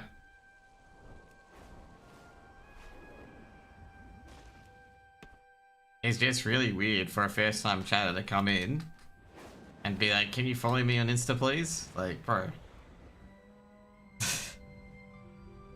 I was explaining to you how that doesn't work. Like, I don't know who you are, bro. Like, stop, like, I gotta say right now, stop thinking about content creation on what you want. Focus on what everyone else wants with content creation. Like, what sort of content people want. And start from there. Because I'm gonna tell you right now, you going in and asking for follows from random streamers is not gonna get you anywhere.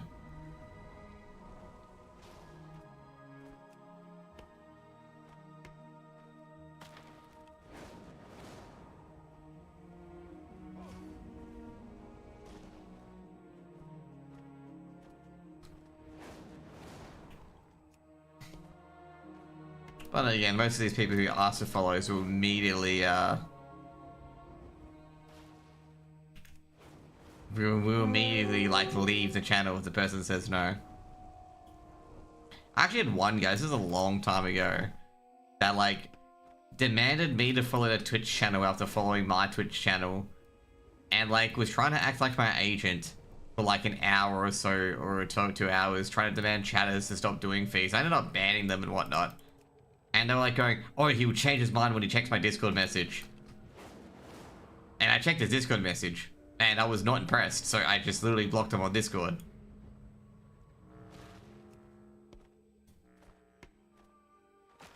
Like I really dislike people who are like so cocky and confident. Like, after being incredibly rude to me.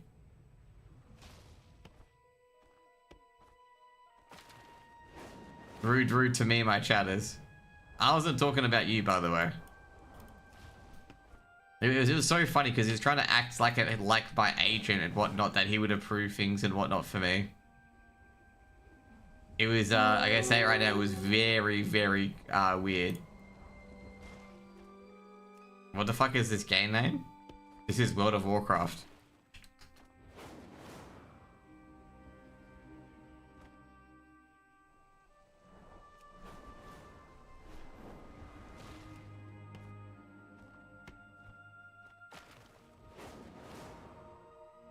Which is also known as WoW.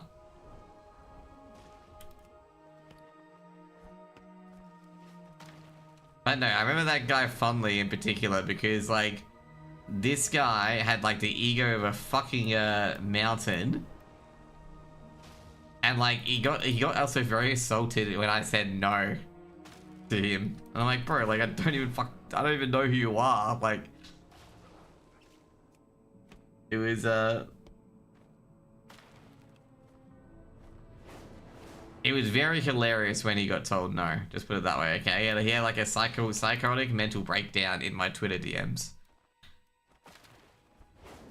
About like how I wouldn't succeed as a content creator and whatnot. Like, I just told him straight up, I don't need to succeed as a content creator. Like, I don't think he was aware that I have a full-time job. and a business and whatnot.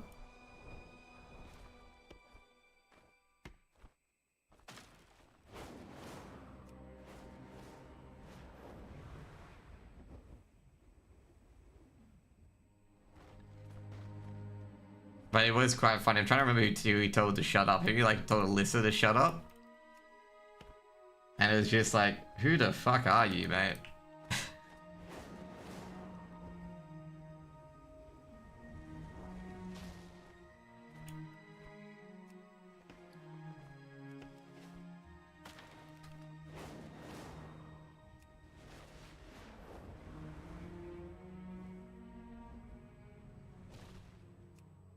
There's like I say, there's been a lot of interesting follow for follow and lurk for lurk people, okay?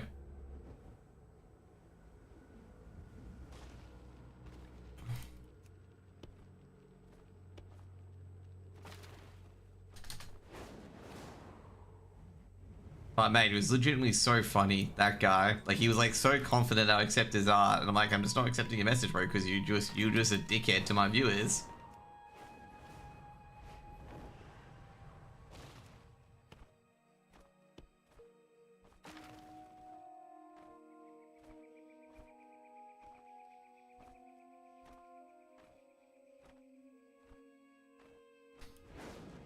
The funny one was, I'm trying to think of it. There was another guy as well. I'm trying to think. There was a funny guy because this happened recently. Okay, so this guy in particular, he had a complete like mental breakdown at me. I don't know what over, but like I don't look at my DM requests on Twitter too often. Okay. And this is who I was referring to in my tweet, that I'm somehow in some guy's head rent-free, despite doing no serious casting. So so what I did was some guy who just recently came on Twitter, like 2 to 3 days in. I think he was like new to CS Twitter and whatnot, and I'm just like, because he was like, you know, I'll give you on the FlyQuest Academy team. And I'm like, yeah, you know what? I'll pick you up for the FlyQuest Academy team as a, you know, as a joke and whatnot. And, he completely did a 180 and snapped at me for, like, suggesting that. And I'm like, no, you, like, you know, it was kind of weird, okay? And then, like, I dropped the conversation for a bit, where I was like, I don't know why you thought it was an insult that, you know, I suggested it was a good idea, that you could be it and whatnot. Even though there was a lot of people doing the exact same thing I was doing, he had to go at me over it. And I get in DMs about a week later how, like, he told me he was I can't find in my DMs anymore because, like, my DMs like my DM requests in particular are just filled with bots, and also Twitter's DMs don't really work too much anymore because like a bot DMs me a day these days and it never loads up. But he blocked me, and before he blocked me, he wrote a DM telling me not to talk to his girlfriend. Okay. And that, you know, if I talked to his girlfriend again, that he would beat me up and then call me a 5-foot yellow-toothed freak. Even though I have no idea who his girlfriend is, and I talk to a lot of people, so I have no idea. And he's been making subtle jabs at me ever since that, okay? Like, he's been, like, you know, shitting on me, like, getting on old accounts and shitting on me on responses and whatnot. And it's been overall very, very, very weird, okay? Because I don't know what I have done to this guy to elicit such responses and whatnot. Because the only discussion we've had is him being on the FlyQuest, you know, academy team of, you know, new Australian talent and whatnot. Because I think it was I forgot her name, Annette, which is Ince's mum. Was like, you know, joining in on it, so I thought I would join in on it basically as well. And now he's made a tier list, okay? Because I saw this because he deleted his account, and I think he either deleted his account to get around my block because I didn't unblock him at all. Because this guy was threatening to beat me up and threatening to kill me at the same time, okay? And now he's like made a tier list of, like, you know, good CS players and whatnot. And, you know, he basically put up a retarded and uninstalled, and you know who the first person was? Me. And I haven't talked to the guy in about 3 to 4 months. And this guy, I'm in this guy's head completely rent-free.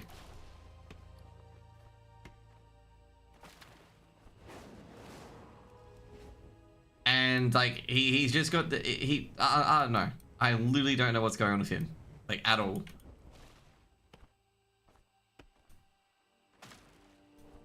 And it's the most weirdest shit ever. And like I was tempted to post the DMs that he sent me, like, you know, about wanting to beat me up and whatnot for talking to his girl, because I didn't respond to them. Like, I only found them like 2 months down the track after he blocked me, because I was good, you know, having a bit of fun. Not at him or anything like that, just a bit of fun joking around and whatnot, and I found out I was blocked.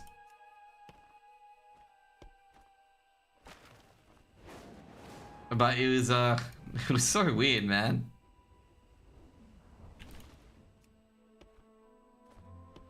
So will I get a DM about talking about it? Probably not. Probably jump into my DMs right now on an old account. Just spam at me, I guess.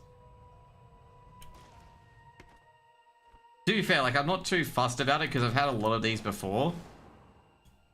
Where, like, guys DM me saying that, you know, this is going to be your last tournament. So, if, you know, if you come out line or anything like that, we're going to stab you or whatever it is. And, you know, it's going to be the end of your life. With somebody said it's been, like, about 6 CS tournaments since I received the threat like that. And, you know, obviously I'm still around. And ironically enough, like, fortunately I didn't obviously tempt fate on that guy, but he's now in jail for assault.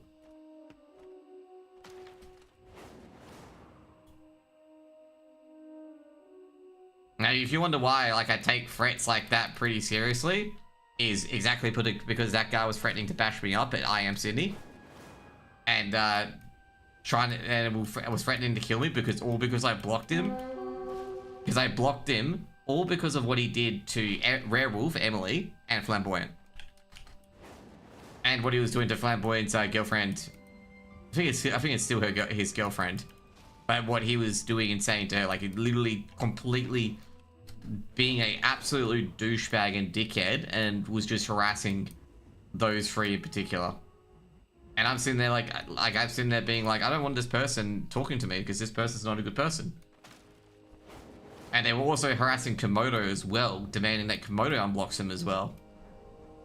Because Komodo also blocked him for the same reason. Because I asked Komodo why he blocked him. He says, yeah, because he was treating Flam, Emily, and Flam's girlfriend like crap. Didn't want to be involved in that individual.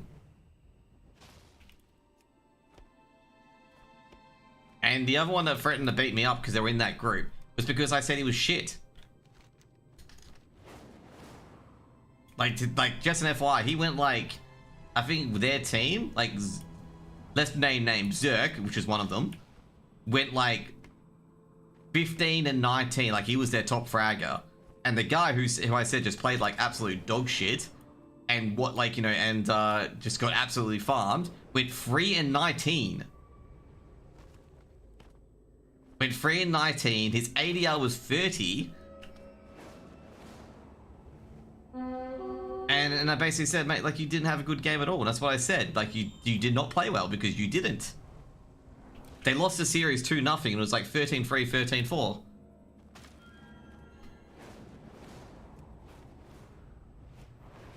Maybe it was 17 deaths, not 19 deaths. But it was just like, they just got absolutely... I think they were playing ANZ main. They got just absolutely dropped. I'm like, what positive thing am I meant to say when your team gets, like, your team can't even get over 4 rounds in a BO3, especially on your map pick. One of them did point out that I did hype up underdogs previously and whatnot. And I'm like, yeah, hype up underdogs with some potential. You guys have no potential.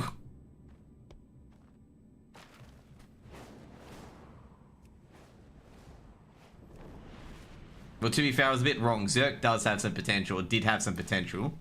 Because Zerk was quite good. He was definitely improving. But his mates weren't. Like, his mates were terrible. Like, they didn't react well to any sort of criticism. They didn't react well to any feedback, because some of these guys were taking, like, duels, like, straight up into disadvantageous situations. It's just like, bro, like, you're just gonna lose straight up, and you're just gonna hand a free kill to the other team. And that's, like, most of the times what happened, because they were playing on Mirage, and he was, like, peeking at middle without a smoke on window, and it's just like, man, you're just walking into an AWP.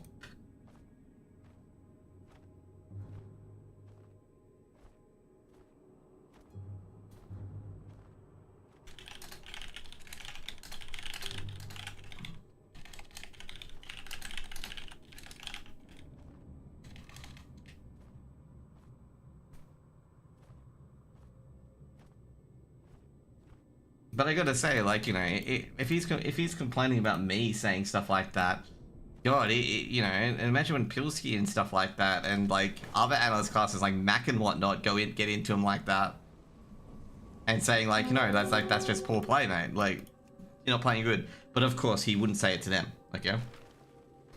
A lot of these people in particular that I've just learned from time to time, they'll say it to casters that aren't well known. But if they ever say it to a well-known caster, they'll say nothing and try to act like the best friend.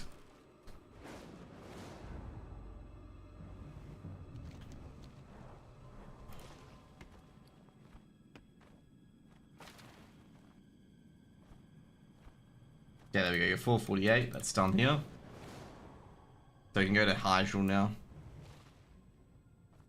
Because what was it? I'm trying to remember. Because this guy was like acting like BFF material to Conky. Like he was like, oh man, I respect you so much and whatnot. And then to me, he's like, you know, doing all this like shit talking and whatnot.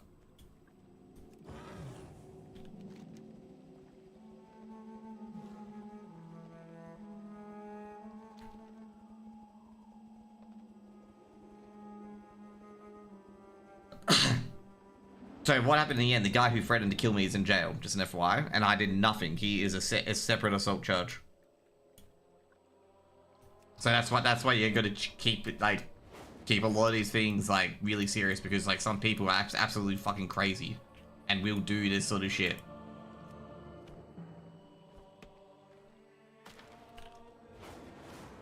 Now the other guy I'm talking about is completely unrelated to those two. If he's related to those two, I'll be really surprised. But yeah, like, you know, I was just sitting there being like, wow, this guy really needs to get over it, okay? I've done nothing wrong to this dude. I like even went through all my tweets and whatnot like one time to see like, did I do anything to trigger this dude? It's not. And once again, he's doing the same thing as well, where like he will sidle up to known casters and suck up to them non-stop.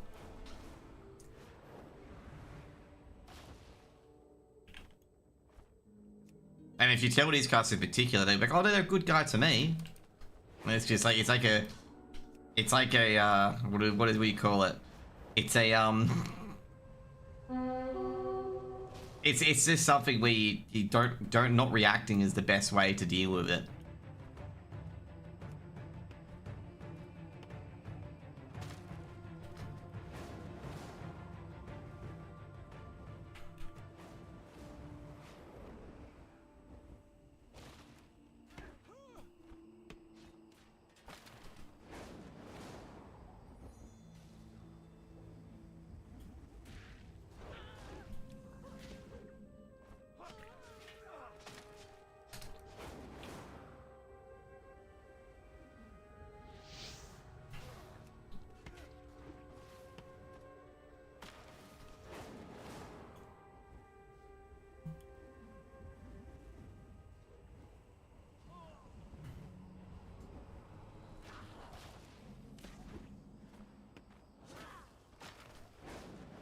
How much of this do I need actually before I start?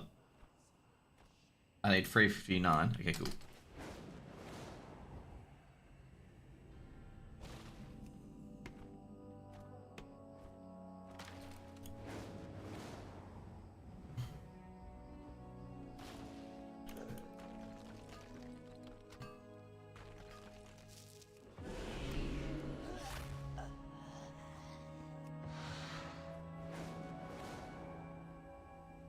To be fair, I don't like whinging about it too much, like, you know, stuff like that, because at the end of the day, like, you know, you got to deal with the haters and the bullshit as well. You got to focus, you know, your time a lot better and manage your time a lot better.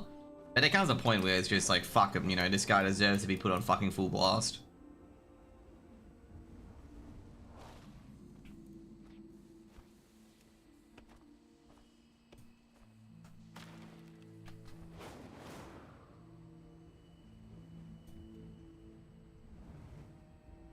Oh, you followed me on Instagram. Okay, that's what you're trying to communicate.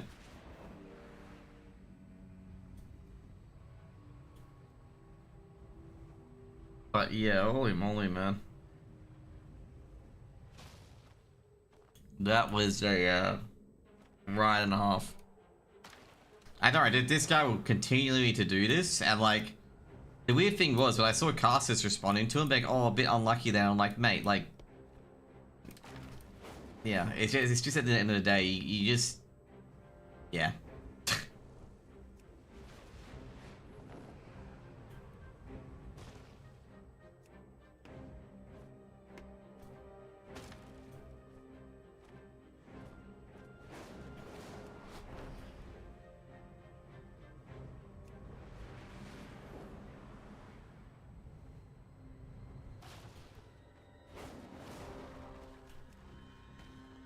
Also, another thing as well, I'm surprised this wasn't brought up. I'm not sure, I haven't watched a lot of the podcasts yet. But, like, has anyone actually brought up that the Asia VRS sort of thing? Like, with the sub-regions and, like, the abuse of the sub-regions as well? Because, like, at the moment, there's been, like, basically... Well, I don't think it's really abuse. I think it's because, obviously, Australia doesn't have a bit big of a scene to, you know, take advantage of the land boost and whatnot. There's been a lot of Asian tournaments that just randomly pop up, like literally randomly pop up within half a week or so. For example, Void Masters, where no one had heard of it until like a half a week before it started. Whereas just only the Chinese teams could participate at, like, Rare Atom and whatnot. And what would happen is that they would get land points for VRS, you know, they'll get a land boost for playing on land. And I talked about this, you know, with the major debrief and whatnot, that a lot of the Asian teams, their VRS is heavily overstated compared to a similar OCE team. Like, for example, like the Huns and Live Vision and Rare Atom had no business being in Stage 1. They were not good enough to be in Stage 1. Like, I think the Huns, Lin Vision, and Rare Atom beat one team, and that one team was Asian. They didn't beat a single international opponent in Stage 1. And I basically said that I felt like the teams outside of OCE, their VRS is overinflated. Like, they may have 1.5k or 1.4k VRS, but it is very overstated. Now, in particular, Lin Vision did have that streak where they had that pebble patch where they did beat top teams. But the Huns and Rare Atom never had that. Like, they never had that, you know, purple patch. And they were rocking, like, VRS ratings near to FlyQuest. Which was really out there considering that FlyQuest went 3-0. And FlyQuest is normally they at least win 2 rounds in Stage 1.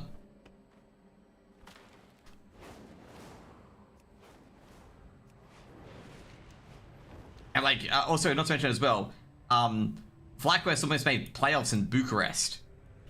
Like, for the VRS. Like, they almost made playoffs in PGL Bucharest, but a lot of the Asian teams floundered around or didn't even qualify for the event.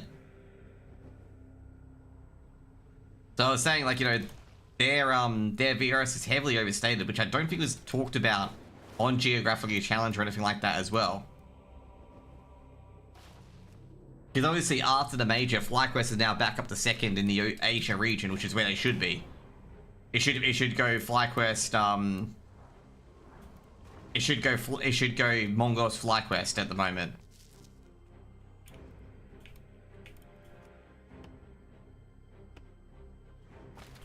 I think I've got to have to go back to Stormwind to learn Cataclysm, herbing and mining.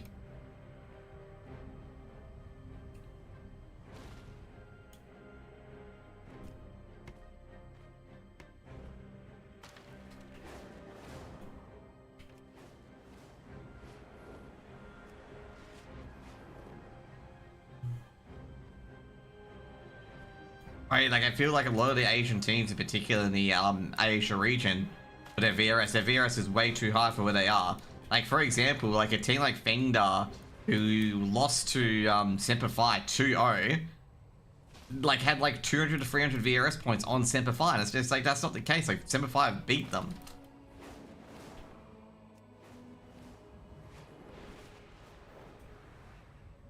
And, you know, basically as well, at Odyssey as well, I think Semper Fi was the highest ranked team there.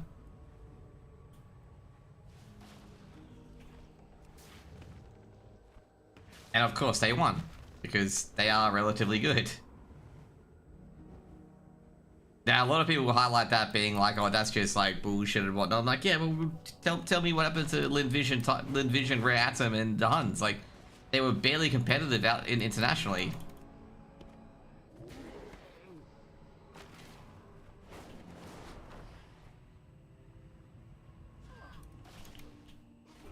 That leads to the point, because what's happening at the moment is that a lot of Chinese and Mongolian TOs, they're organizing lands just before crucial invite dates for their sub-region, where only Chinese teams can be invited or only Mongolian teams can be invited.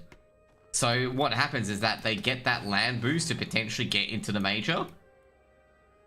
And obviously it's a bit unfair to OCE teams and whatnot who can't participate and can't hold these tournaments like this, to give them land points for a VRS system.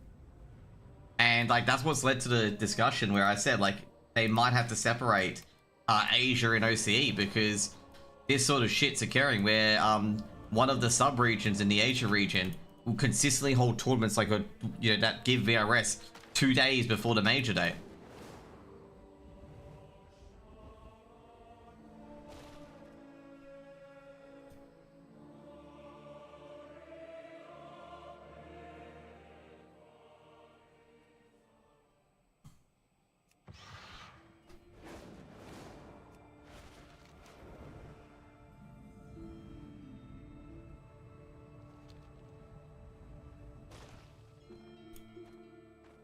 The mining trainer should be around here, right? Or was it the blacksmithing trainer?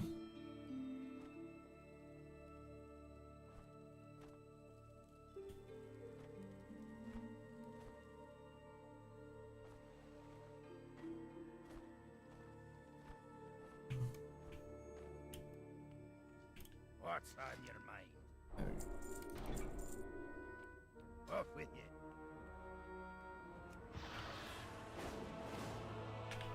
I think where the herbalism trainer would be. I'd say that to be in the mage district. But not Honest Asker Guard. It's guard asking time. Have a good one. I hope you find these to your liking. May you find mastery in your passions. It is very wise to shop here. Slow down.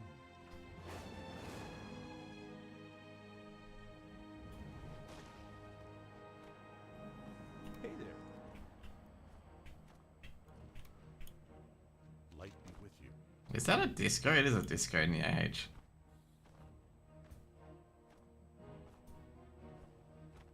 Yeah, so yeah, it is. It was in the area.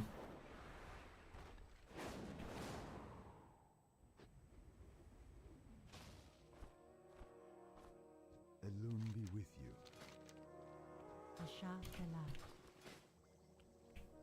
Be careful. Don't tell me it's like these other ones where the herbalism trainer's upstairs. Nope. Or the herbalism person's outside? Nope. Oh, there they are. What brings you here? May the stars guide you.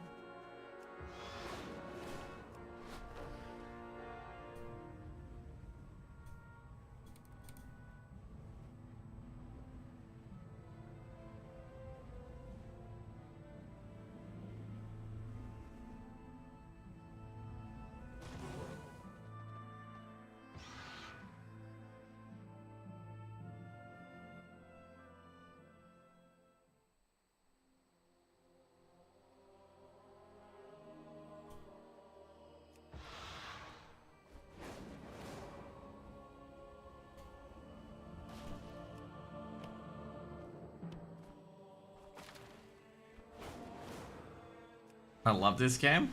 How do you love this game when you haven't played it? All you see me do is just run around and just do the same thing over and over again. It's not a lumberjack simulation,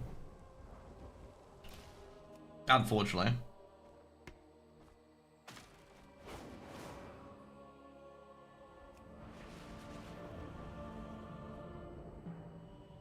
The art is really good though. The graphics and art is really good. But to be fair, I think the graphics is obviously is a bit outdated and has been obviously Compared to other games, it's really good. Is this a game pay to win? No, it's not pay to win. Definitely not pay to win. It's not a gacha game.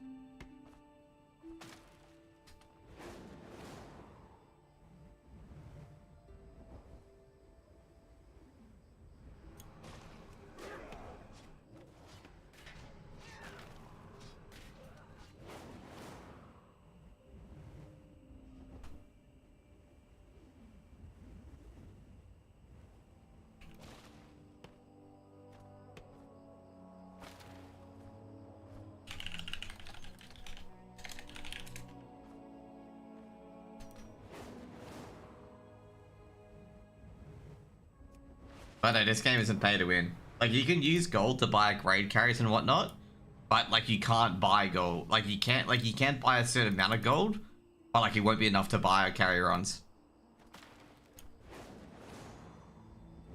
Pretty much what you can do is like you can sell game time to other people, and that's how like the mirror money aspect comes in. But that's it.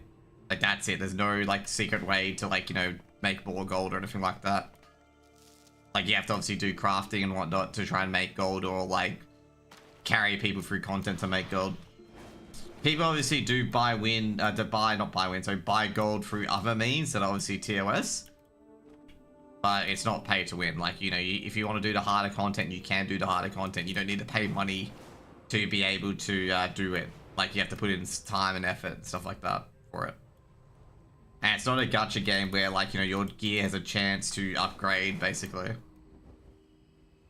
It's like, you know, if you do the big, harder content, you will get an upgrade.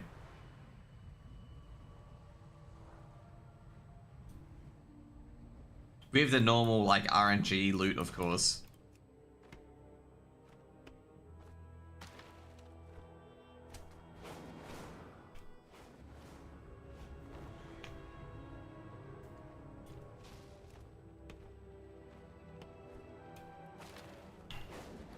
Just gotta check how much wood I've got so far to make sure I don't accidentally, like, chop more wood than I need to.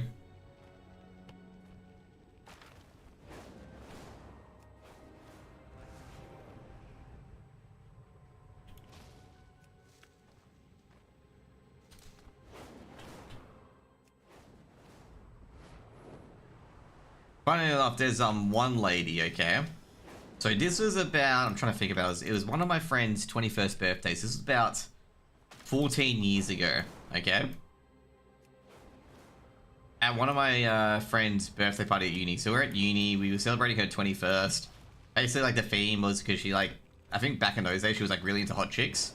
But not hot chicks, sorry, Legally Blonde. So obviously with Legally Blonde, I don't know why I mentioned hot chicks, but you know, Hot Chicks is a different sort of movie. It's obviously the an agent movie.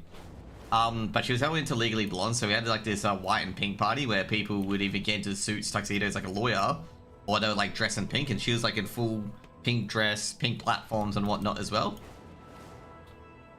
So so there was this lady at the party who, let's put it this way, she was like, I think she was like 6 foot, and like had full leather jacket, acted like an adult and seemingly like was an adult, and basically like 10 years down the track, 10 to 12 years down the track, because I bump into her again, I find out that she went at that party, she was 18. She was like either 17 or 18. And I had always thought she was older than me. Even like with how she dressed and whatnot. She had like a full leather jacket, leather pants and whatnot. And I was like sitting next to her, I'm like, I thought you were like 30 at that time. Because like with how you dressed.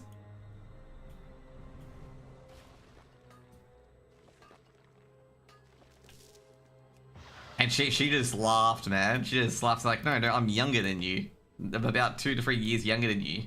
And I only realized that because she just graduated, like, she went in as a mature age student into university, and she just graduated uni. And I, like, basically said, I'm like, oh, you're a bit late to graduate uni. Like, you know, most of, like, Tasha and us have graduated already. And she's like, I'm younger than you, though. And I'm like, huh? It was the biggest mindfuck I've ever had.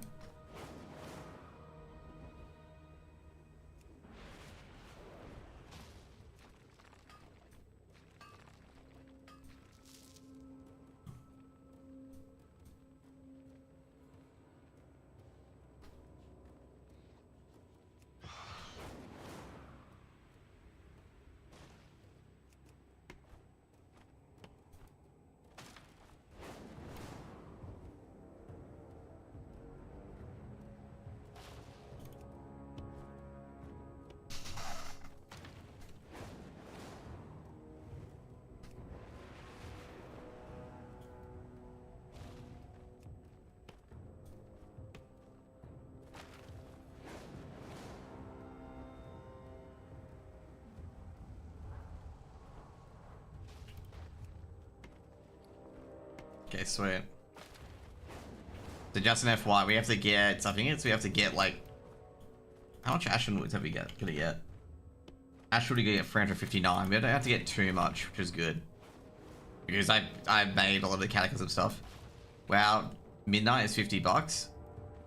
I think Midnight's a bit more than that, because you have to also buy the base, you have to buy the War Within. Unless you've already got the War Within, so yeah. And you also have to pay a monthly subscription fee of about $15 to $20 per month as well. There's no real pay to win features in WoW.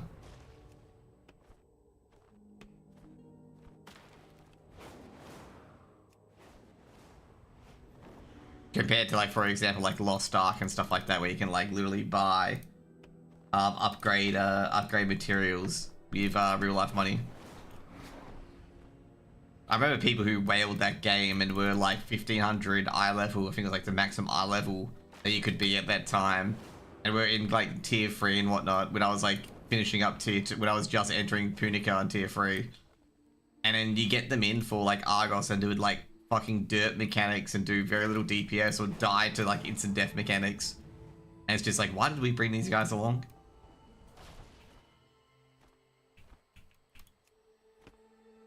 To be fair, when I got up to 1550 as well, like that eye level, eventually, obviously, with all the things that I got, absolutely doing like the most DPS in the group.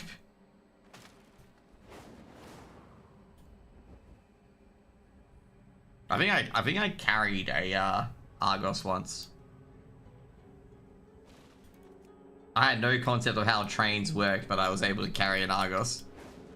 It's a bit expensive for the country I live in. Yeah, it's getting, I gotta say now for WoW, like, in some countries it can be very cheap, and some countries can be very expensive. Like, I'd say overall for a lot of Southeast Asian countries, WoW will be quite expensive.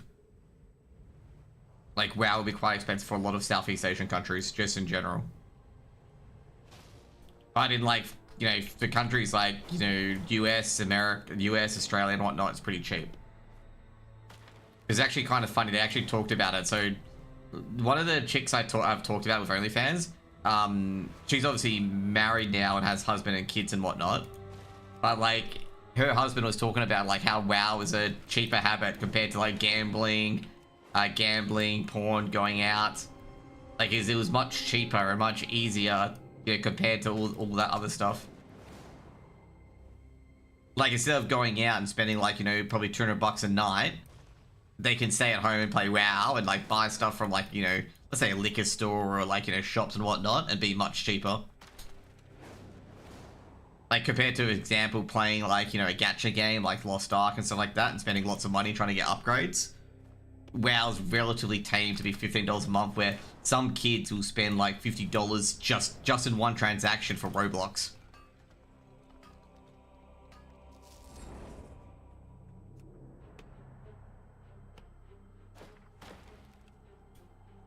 Wait, I just realized, have I got all my rewards? Yeah, okay, cool. I do. Just gonna make sure I, what I might do, I might go into my main and just make sure I've collected the trader's tender.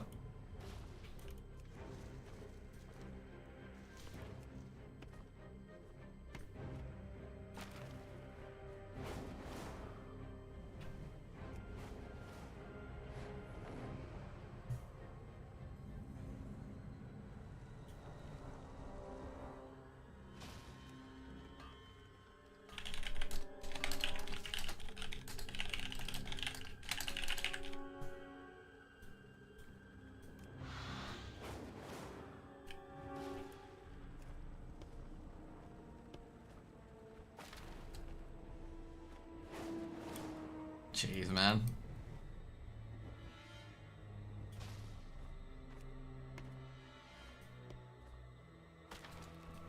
Like, I guess overall, like with Southeast Asian countries, like WoW is quite expensive overall.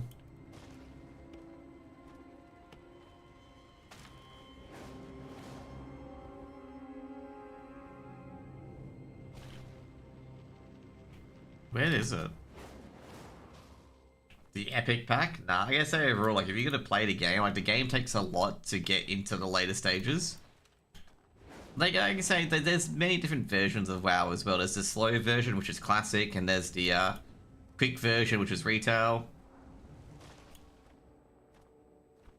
To be fair, like all I'm doing is farming decor at the moment. I think you unlock decor, unlock housing at max level. You have to buy the epic pack to get decor in the first place, by the way. So if you don't have the epic pack, you can't farm for decor like I'm doing. Which I would say overall is probably not the funnest aspect of the game is farming decor. It's probably the group content and the solo content that's relatively much better. Like being able to raid and being able to do dungeons and whatnot. Where did the log go here?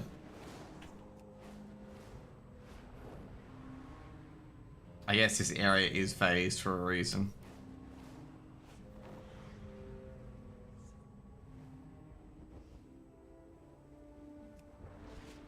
There's all these trees here and not a single node. Of course, we find a single node as we fly away.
Well, we've got 100 already, which is a good start.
This is probably gonna say this is probably one of this zone is probably one of the buggiest zones in the game because this zone changes a lot as you progress through it. Like this area becomes all forest and whatnot.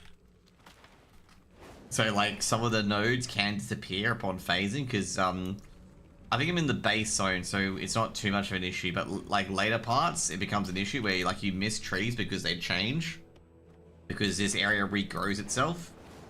Like the entire part of this area here is trying to regrow the forest and like vouching to the spirit of the forest. I just quit Axe Creation, too grindy. I gotta say, most of those games, like, you know, where you need to do community base and whatnot, it's gonna be like New World, where it is gonna be grindy as hell. But like overall, it just needs like a group goal at the end. Like I think New World's got it kind of right, even though it is shutting down, of course, of where it wanted to be, where you use like kind of a group project to get things into action and whatnot, and there's like one person controlling it. Like I thought New World was really good in that aspect, where like people could contribute to like building certain things and whatnot.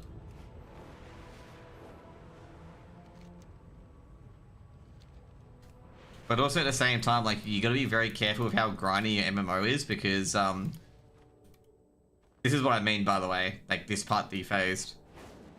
You need a group for everything, no solo stuff. Yeah, that's the issue. Like a lot of games as well run into the same issue that I ran into, and they'll make the same mistakes, and that's one of them. Okay, that is one of them. Is that they'll have no solo content, and like everything must have a group, and that's an issue that classic WoW ran into as well. Is that once the new content's out, like for a new expansion and whatnot, no one is going to be in the old zones doing like the group quests or whatnot.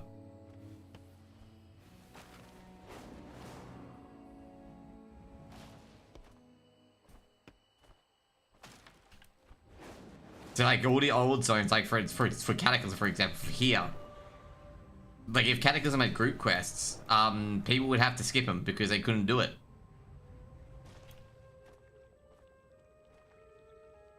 So yeah, it's just like stuff like that where like it is good to have like content we can do as a group to help out, but like if you wanted to play solo and wanted to contribute in a different direction, you were able to, and that's why I felt like New World got it right on. No, I'd say overall, like you try it basically. You know, you see like, hey, you know, it's actually a bit fun, bit, you know, grindy, you know, getting the dopamine rush. I mean, I'm facing now, so I'll definitely go to bed. Yeah, let's go to bed. Don't worry, dude. Don't worry. Have a good night. You don't need to be sorry. You don't need to be like, you know, I'm sorry, I gotta go to bed. Just go to bed, mate. Have a good one, dude. See ya.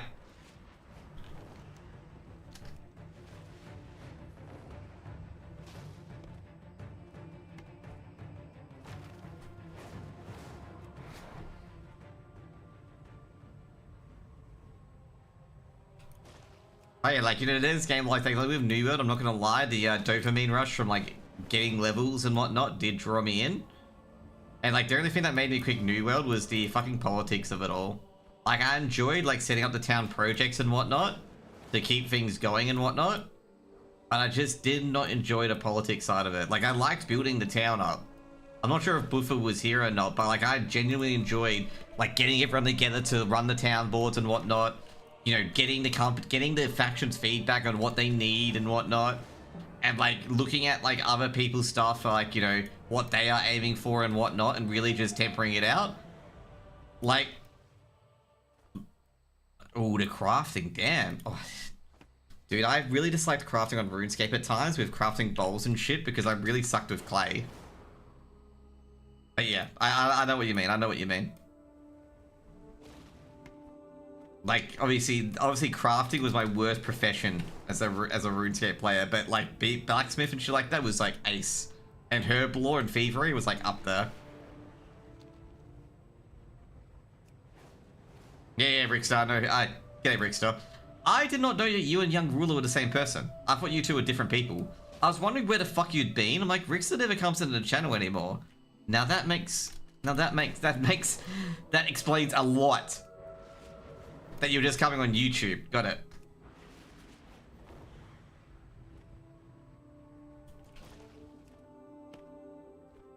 Happy New Year to you too. 20 minutes here in California. Oh, Cali. Yeah, I gotta say, West Coast.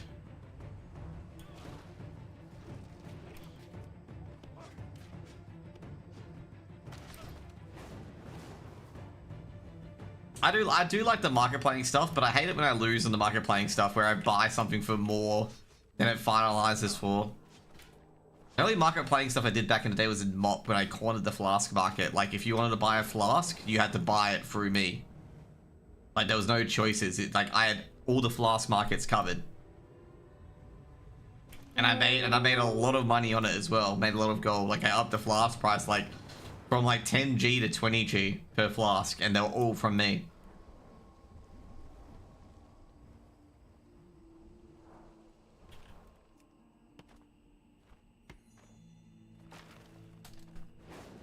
To be fair, that was when it was only realm AHs. Is it true that Regali's out his way at FlyQuest? I have no idea. Like, that news with them trying to get story caught me off guard as well. Like, the only reasons why that could occur is if Regali's being picked up by another team, which is definitely potential. Like, you know, wouldn't be surprised if he's being picked up by another team. But I have no information on that.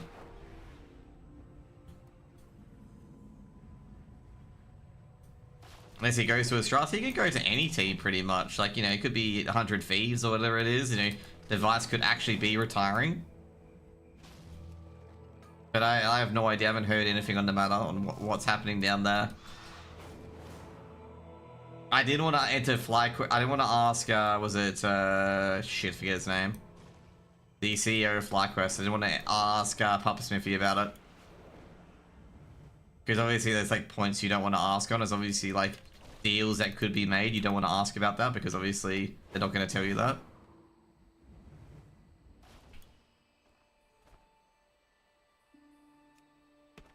But no, I guess overall I haven't heard anything in regards to that and where he's going to go to, anything like that. But I think that could have been a deal that was up in the air but never got finalized due to reasons.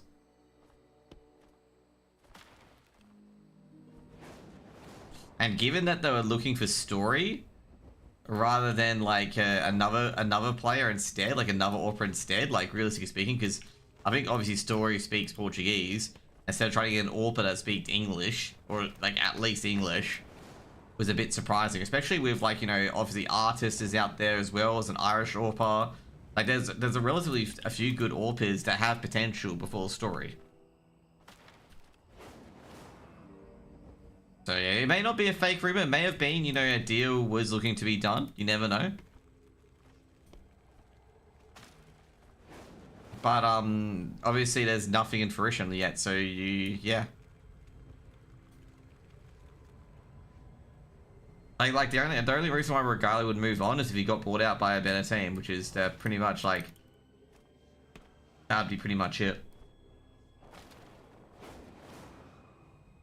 Like it'd be really odd for FlyQuest to drop Regalia given the fact that Regalia has performed, like Regalia has been their second best rated player.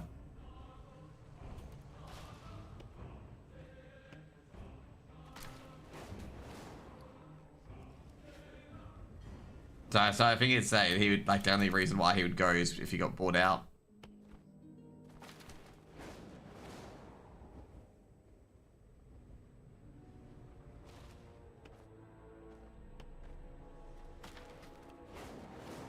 I'm interested on how on how the year's gonna go, but like it's gonna be an interesting year in CS.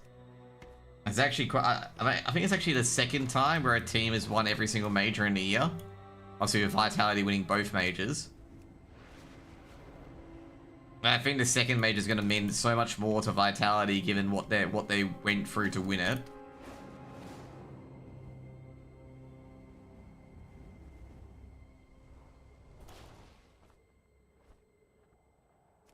Also Furia once again. As I said, Furia still the Pittsburgh Steelers. Still the Pittsburgh Steelers. They go, they get into the playoffs and immediately lose the first match.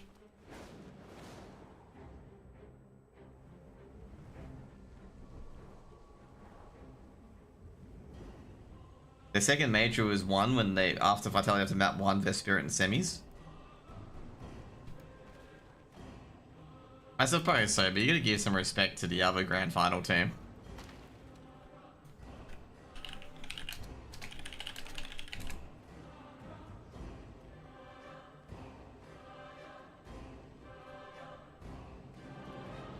Like, you gotta give a bit of respect to FaZe.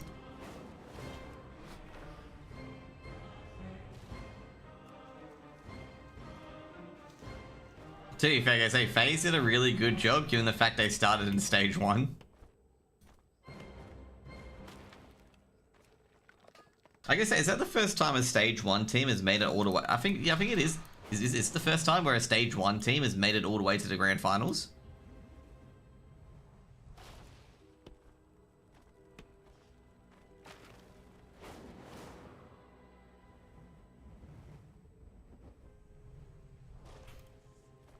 Actually,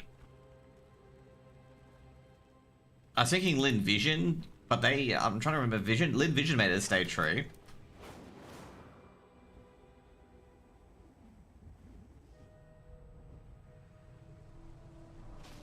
So I think so, yeah.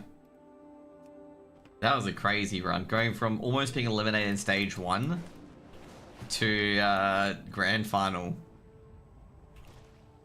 The worst part is the second time that FaZe have lost the grand final as well, because I think it was I think both majors were the same.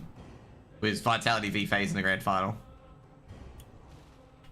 Let me see that actually, if that was correct.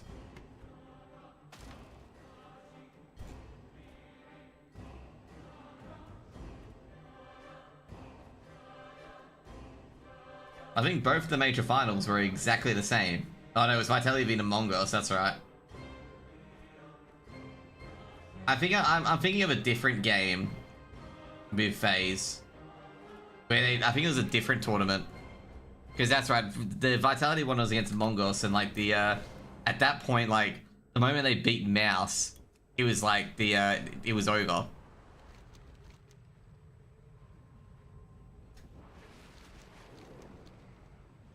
If history uses that smoke, none of it ever happens. Pretty much.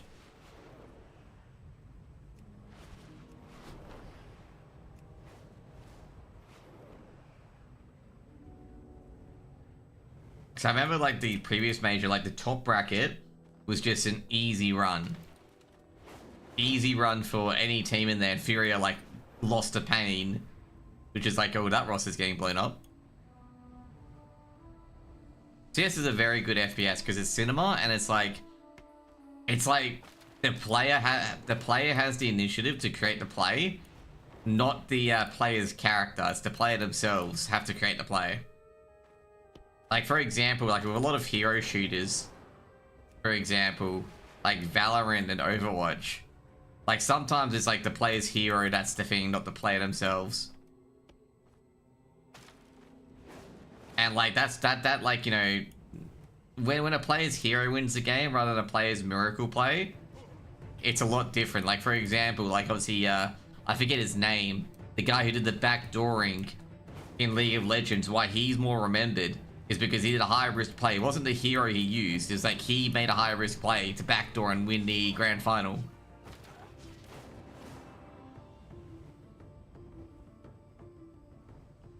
But yeah, like, it's over with a lot of these hero shooters in particular, like sometimes it can just feel very lackluster, and like the casters have to do a lot to carry the moment, where they have to like raise their voice a lot more to make it sound like more historic and whatnot. And it's just like, he didn't really win because like he created a miracle play. He won because his character is like a counter to that character. So, you know, stuff like that.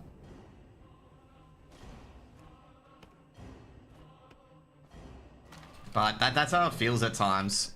And then, you know, it's not to say there's no miracle moments in those hero shooters. There are miracle moments in those hero shooters. I like watching women's Valorant more than men. I've never watched Valorant too much. Like, with Valorant, it reminds me too much of Overwatch, where like there's too much to watch.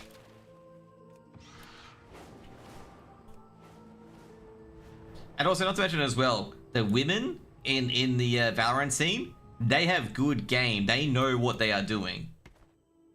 Like with their product.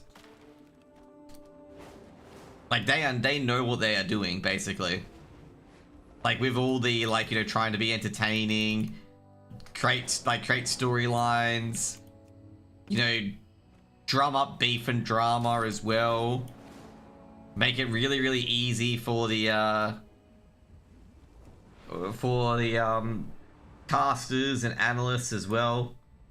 This is why I said that JHD is really fucking good at doing that as well. Like when I said JHD is a bit of a shit stirrer, it was basically when he made that comment to the bait guy saying that Game Allegiance said they would farm you so easy on Ancient. And like the bait guy, even though he didn't take the bait, he just basically said, well, they haven't fucking won Ancient in ages, so it should be so easy for us.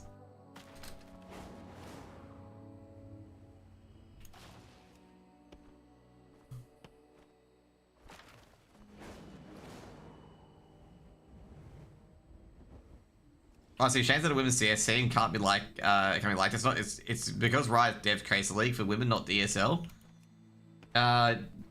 With the league in particular, like with ESL Impact, one thing I'm gonna say is choice of talent for ESL Impact, especially for their big events, is not really that smart. Okay, like their talent in particular that they've chosen, at times. There's like specific talent numbers that I would have not picked to be in that event. And also not to mention as well, with ESL, some of the talent that they've picked up in those areas for Impact is more training for the men's event instead of actually trying to boost the females event as a product. Now, I think everyone can imply one person that I feel looked very out of place at the recent Impact, and also at previous Impacts as well. They looked out of place because it was clear that they didn't prep for the event. Like, I didn't have to do too much work on assessing that, but they weren't there. Like it was clear. They were looking at HLTV and wanting to go to the major and other areas. And, yeah, okay. You already knew who I was implying, okay? It sucked that they couldn't get Vicious in, because obviously Vicious... I don't know where Vicious was, actually.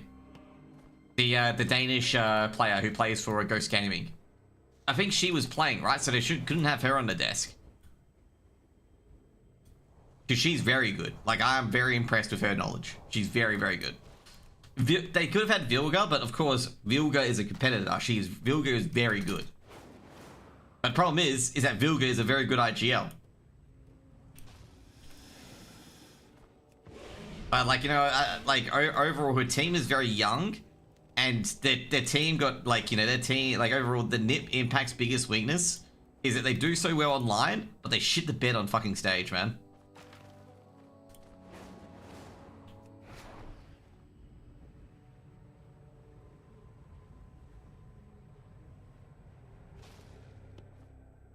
Now, I gotta say right now, I know a lot of casters don't like, you know, public feedback or public whatever, because it sounds like it's, you know, good dogpiling.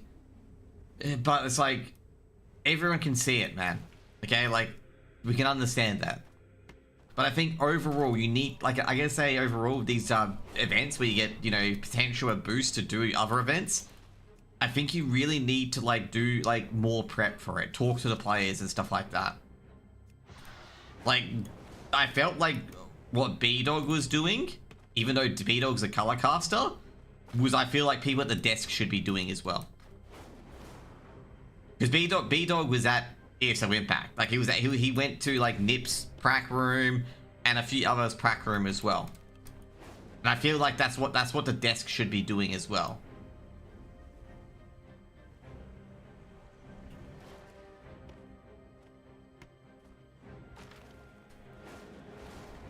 Yeah, I gotta say with Letty and Hanka, because I think they're both German, right?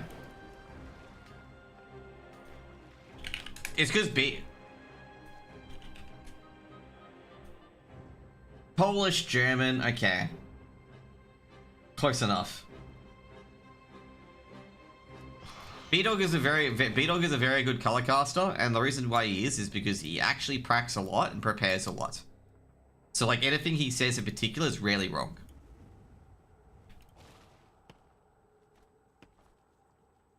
And like overall, like when I tell people this, and I hate telling people this, guys, just that's why I wrote that. I wrote that tweet because I saw a lot of missed opportunities for casters in particular, and like this is like not building up from when I wrote it, because a lot of people take it personally because I think I'm targeting them because I write it at that time.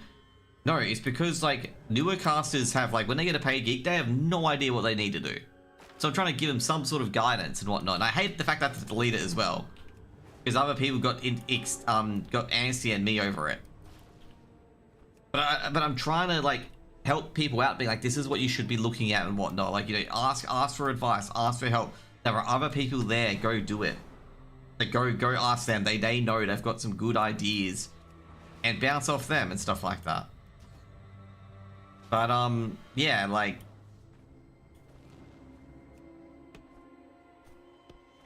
with Impact overall, I felt it was a good product. It was developing very, very well.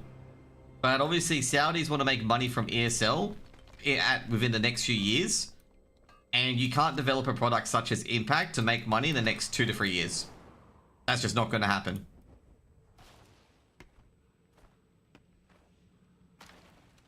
Now it's going to be interesting at DreamHack though, because I have no idea what they're going to do for DreamHack for having a CS event. Because if they're going to have no Impact and have no DreamHack knockout, what are they going to do? 4 minutes till New Year's? We're getting close. But like overall, I know I'm going to get some slack for saying this. I know someone's going to tell Mac what I said. But I'm going to say, I'm not the only one who fought it, by the way. I'm not the only person who fought it. I had a lot of other talent members privately said that. Not the only person to have fought that. So, you know, you can cut sick at me over it, but like there's a lot of people who said the exact same thing, okay? Fury to fall off a cliff. I think Fury will probably fall off a cliff. Because it's kind of like Mouse when they first got together. They won a few tournaments and whatnot. And then they get to that first obstacle. And then, like, will they be able to push through it? And that's what will probably happen, most likely.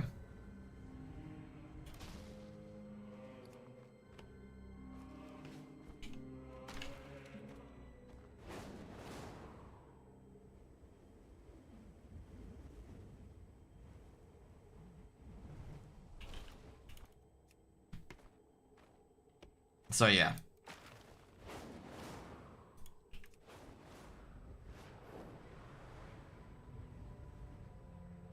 I think Kyosuke will also hit a wall as well. Because Kyosuke's got his, you know, first year, we know where he's at, he's gonna probably hit a wall as well. So I wouldn't be, like, you know, super sure that he's gonna be all hunky-dory. I think he's gonna hit a wall as well. And we're gonna see whether or not he can get out of it. But overall, I'd say, like, you know, overall, despite ESL Impact, Mac is a relatively good desk or color caster, but Impact wasn't his greatest work. Like I said this to a few guys as well, a few other casters as well. If you are on a desk, you want to be talking about your tournament and teams within the 10 to 15 minutes. If you're talking on a tech pause, you could go whatever, go podcast mode. But if you're on a desk discussing the major while you've got a different tournament running within the first 10 to 15 minutes, you need to do more. I think he'll keep going up now that he's comfortable. Oh, you mean Kyosuke? Okay, yeah.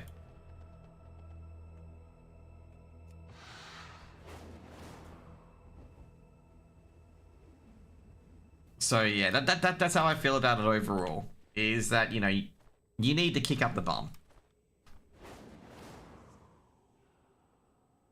I get told I'm crap at analysts and casting all the time. So, you know.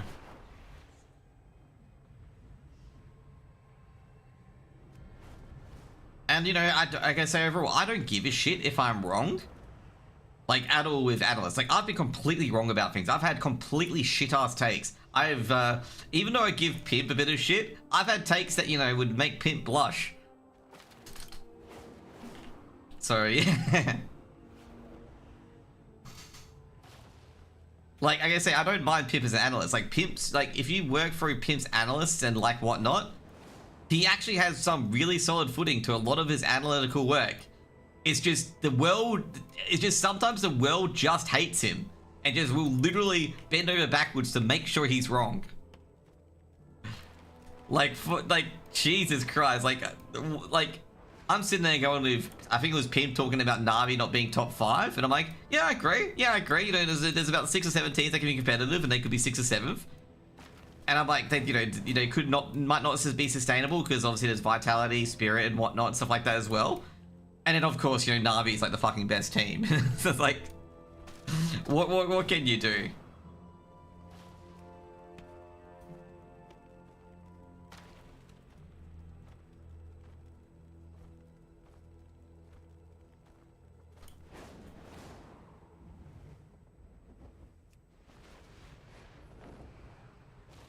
But, yeah, you know, I've had really bad takes, you know, about teams in particular. Obviously, every time with Mind Freak, when they fucking win games they shouldn't. And they have DPR just putting a reply with a smiley face every time they bullshitted their way. Especially against Thunder Down Under. Oh my god. That was a backfire and a half, and I said Thunder Down Under should win 3-0 in a BO5, and they end up losing 3-2 to Mind Freak. Oh boy. And like at the end of the day, you just be like, congrats dude, great work. Didn't expect you to win because the other guys had been fucking flattening every other team that you versed.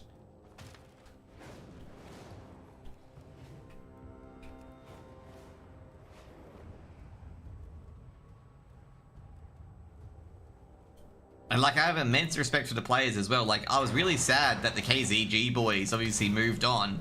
But I'm also happy for the KZG boys as well. Like, you know, and, you know, I'm pretty, you know, Estate, Sam, Hassie, like, if you don't know how they were introduced to the scene, they put a team together with Payne, and I forget the other player that was in KZG at the time, as their 5th. And they made it to, like, the final 8 of a major qualifier in Australia, and they versed FlyQuest first round and got pummeled, and I think they went out 0-2. And it was a big hoo-ha, because obviously the seeding was dog shit. And KZG made it to the final 8 when they really shouldn't have been there. And it showed, basically. And I basically, like, a lot of people talk about weak bracket and whatnot. And I'm like, it doesn't really care about the bracket because if you're not going to beat FlyQuest or Semper Fi or anything like that, then your bitching really doesn't matter because you're just not going to be beating them. And I think it was that qualifier where, oh no, it was not qualifier where Semper Fi versus Talon. That was the one before it. And that's how KZG became known. Basically as a team, was that because they fluked their way in, basically. Also, Happy New Year's, by the way, Rickster. But that's how KZG happened, and that's how KZG was introduced to the scene, was that they were that team that everyone thought shouldn't have been in the final 8 because they got an easy bracket. And I basically said, yeah, you can get an easy bracket, but are they going to beat FlyQuest? Are they going to, you know, when the nitty-gritty comes around, are they going to win a spot? And they didn't. They went out 0-2. Maybe it was due to the pressure, but I'm not sure. But they weren't, you know, they weren't going to go anywhere. And I just really said, like, you can bitch about the bracket as much as you want, but you got to beat everyone in front of you. And like when they get to the FlyQuest, when they get to the Direwolves, or when they get to Vertex at the time, they're just going to get flattened, and that's what happened. They got beaten. I think they got beaten by Rooster, and they got beaten by FlyQuest. And it's just like, see, it happens. And then KZG, you know, Payne was a very, very good AWPer. And over time, obviously, got a lot of plaudits and whatnot, and, you know, was able to push KZG to be an ESA Prem, or, yeah, sorry, ANZ Champs and ANZ Main. And that's where they got, like, a lot of their respect and whatnot. But the biggest problem with, KZG is that they just couldn't keep a 5th player. Like, they tried so many different angles of trying to keep that 5th player. And then obviously Payne got poached, which was, let's be real, that was an inevitability that he was going to get poached. There was no way Payne was going to stay in KCG for as long as he did.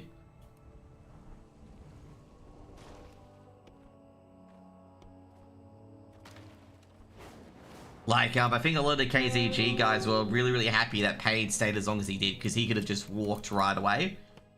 And they got Mingovi and Mingovi in Pain for a bit. And, like, I think I talked to them as well, I interviewed them, and they said, like, Ming was, like, a big, like, upgrade to their team, because Ming had, like, a full strat book, full philosophy and whatnot, that they had been missing for a long time. Or that they've been missing, like, to really push themselves to the further along. And, like, Mingovi is a very, very, like, good IGL. Like, there's a reason why he upset Vertex and a few other teams on Overpass. Because that was his map. And, of course, he gets countered, and that's the hardest part particularly. Is trying to figure out a new way to play a map. Or adapt to play a map.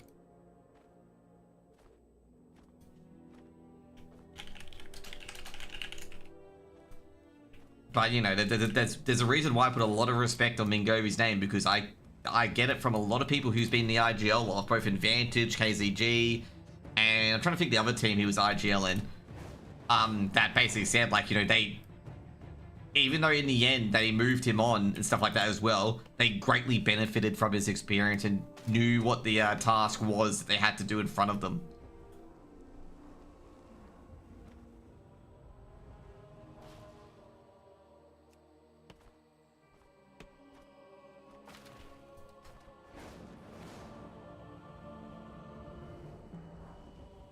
So yeah, there's a lot of things like that.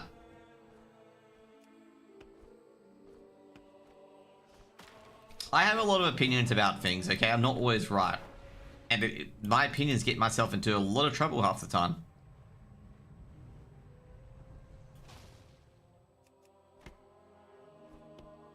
And also, me and my big mouth I get told I'm not professional with some things I say, which I guess I am. I'm not professional. Maybe I'm not professional, I'm not sure. I don't even know what professional means, to be honest. Because I see some people do this call out sort of stuff, and they get the good, oh yeah, this is correct, oh yeah, I think this is really interesting. And then when I do it, I get told that, you know, I should give feedback privately. I don't know. I just can't win with people. I'll just put it that way, okay? Like, I think it's unfair, but I'm just like, oh, man, you know, what am I gonna do? I just can't win with people. And then, like, some people get angry at me, like, releasing their DMs, even though I'm not specifying specific people. And it's just like, you just can't win. Like, I just, like... Yeah. I'm more like, I'm just more like being nice to people, being like, I don't know really how to say it, but it's just like, every single DM that I've sent people as well, most people have spread it onto other people privately, or screenshotted it. Like, that sort of stuff does happen, where people will, like, keep DMs and split amongst their crew. So yeah. But I think overall, like, I can understand people wanting to keep it private and whatnot. I can understand that. But, like, I wasn't trying, like, with the comment I made about, like, what casters need to do and whatnot, I wasn't making it because of one incident. It was multiple incidents that made me make that comment. And I was trying to make it a way to help other casters out. Not to really pick on casters, but to help other casters out. And the problem is, the first few responses I got was people telling me to out the people that I was talking about, and I'm like, I don't want to out the people. Like, I'm not trying to out people. and that's what annoyed me the most, because I'm like, that's not the message I was trying to say.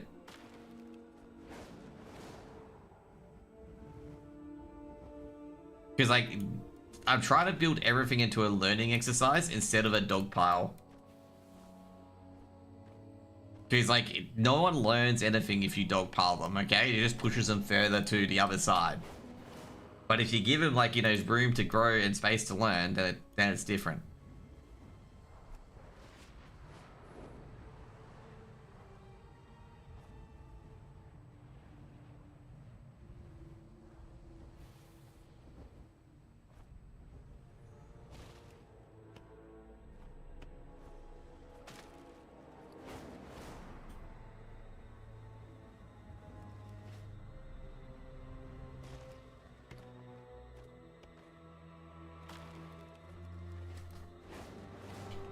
So how much do I need? I think I need like 359. Yep, okay, cool, 359.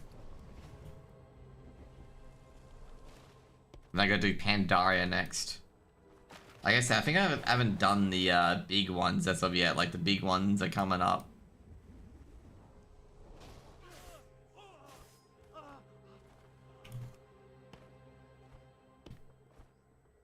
Like I'm nowhere near done. Like this would be me doing my 5th expansion at the moment. And no, not 5th expansion. It'd be it'd be the 5th expansion because it'd be Ironwood, Coldwind, Alemba, and Draenor. So finishing this one will be Cata, which will be my 5th expansion. But like I still got 1, 2, 3, 4, 5 to go, and 6 to go actually. So it'd be like almost my halfway point. And like the other ones have me getting like, you know, 571, like for example, 479, 571, 449, 509, 581, 338. Like they've got me getting a lot more.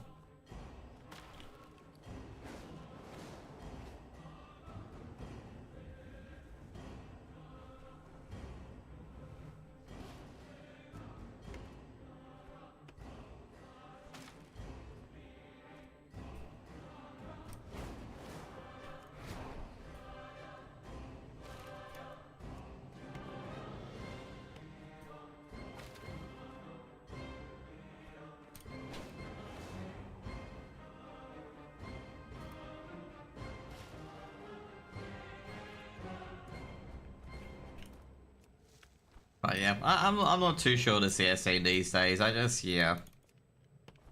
That's what I wrote in my New Year's thing. I'm like, I don't see casting as being a long-term fucking project to me. And it's gonna be like stuff like that. It's gonna be like little minor things. Like minor personality differences that probably cost me in particularly.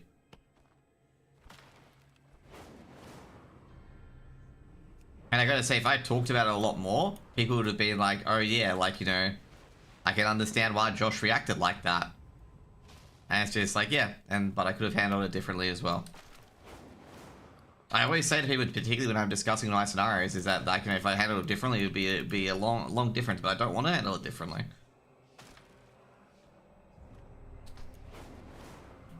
But yeah.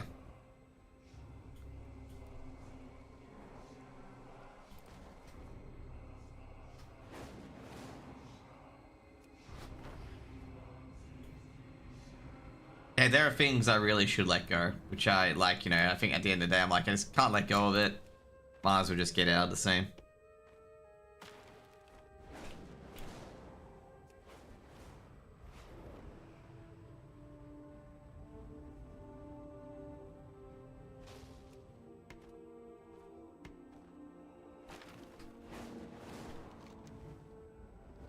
Like, at the end of the day, like, I think I've said this multiple times. As my dad said, if the people above you are working less and getting more, like are working less and getting more than you,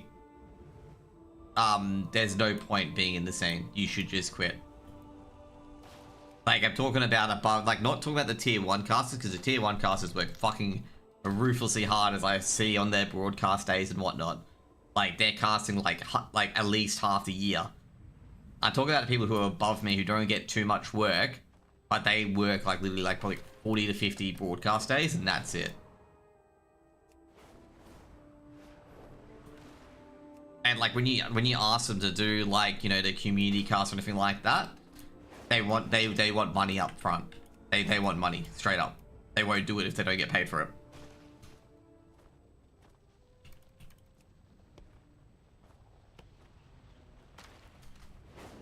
And like if that sort of thing's happening where like those guys particularly who do less, like, you know, get gigs over you and doing much less, like no shoulder content or anything like that, it's just like, well, that's where you duck out, to be like, oh, sorry guys. I get that? No, I didn't. Okay.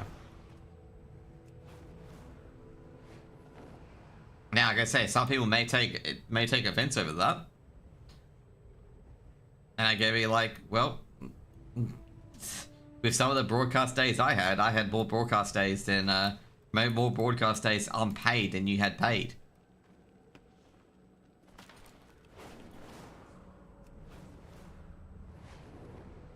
So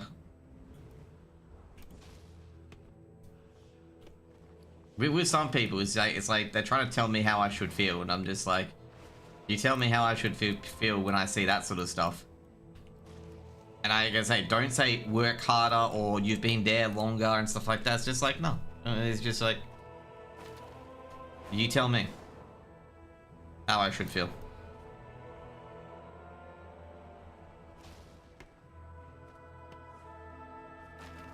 Like, I've had people tell me to go to voice classes and whatnot and stuff like that as well. And I sit there being like, it will help, yes, 100%. Like, it will help with projecting voice and whatnot. But is it something worth spending, like, you know, potentially hundreds or thousands? I'm not sure. I didn't never research how much it costed, by the way. But is it worth spending a lot of money on that, knowing that there's there's nothing that I'm training for particularly that will go to it that will make sure that will happen, that I will get a gig if I practice my voice and whatnot, and my projection and whatnot? Will that guarantee me a gig? Now, this is what I'm saying is, like, if I didn't have a job, yes, maybe that would look great. But the problem is I have a full-time job and a full-time career at that point. And it's just like, is that worth spending on a potential gig that may not generate more revenue than my current job? It's a hard ask. It's like a very, very hard ask.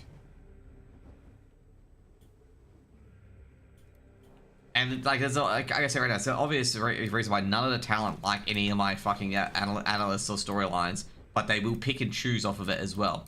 Some of the talent will pick and choose off my storylines because they do follow me on Twitter.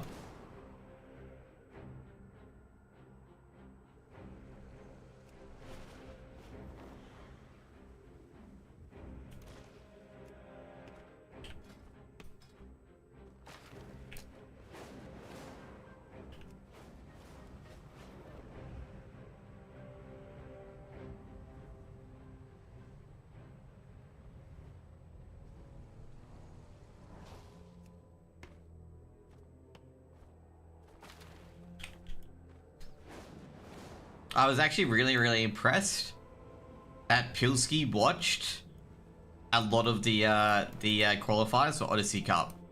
Because I gotta say, the Odyssey Cup, especially the Vietnamese qualifiers, were a very hard watch. Like a very, very hard watch.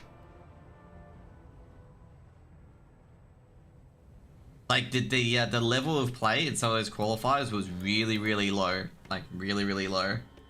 Like, it was worse than a lot of OCE pugs.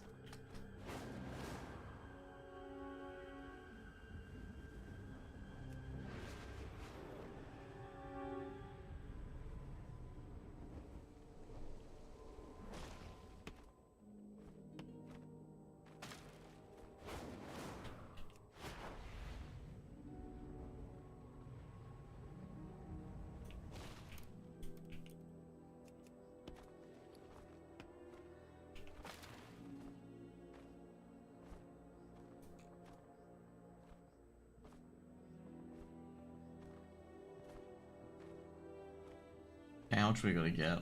So I'm getting close to what we need. Okay, 59.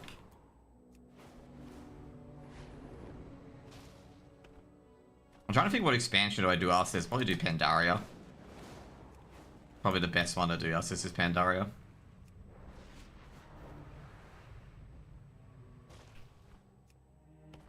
Now I gotta start getting mats for like all the other pieces as well, since I've got all the logs for it as well.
go.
Having a bit of fun in the WA Discord. I gotta say, I can understand like pugs and like losing your brain cells over it. I do that in WoW non-stop.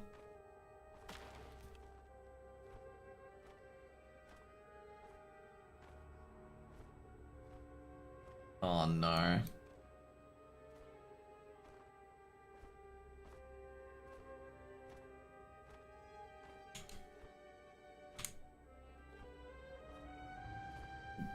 The hell, how could this happen?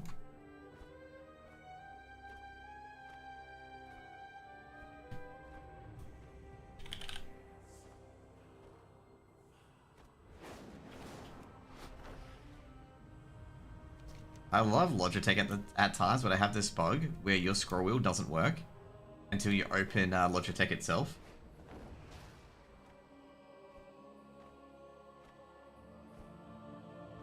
Like, for example, at the moment, I can't scroll up and down on Google Chrome. Like, I have to literally click the thing to scroll up and down. And it's actually tilting. Like, I could before, but now I can't on my mouse, apparently.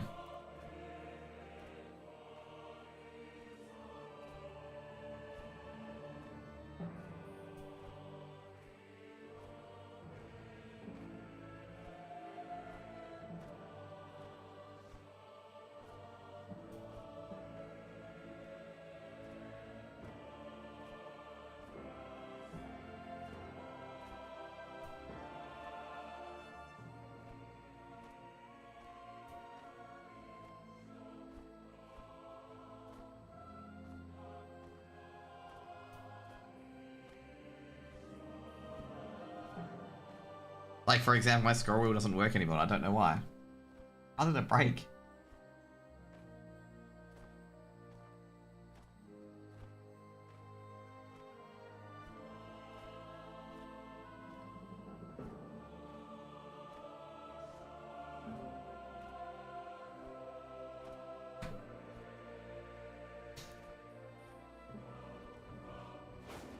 It'll probably start working the moment I reset the computer. My scroll wheel will start working again, because it's not broken. Like, it's not like, you know, the it's not like, you know, the Razer Naga ones where the mouse button, my middle mouse button works though, but it's the scroll wheel that's not working. It's not like my previous ones where like the actual wheel itself will break. It's just my computer's not reacting to a scroll wheel.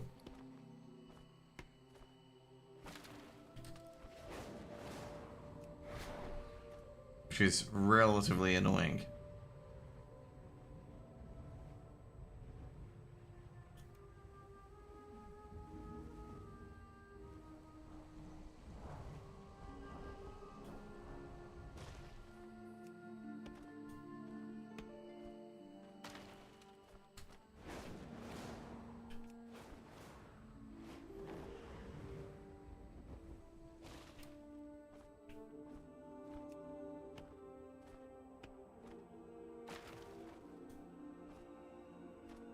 Oh, now it's starting to work. Now my scroll wheel's starting to work.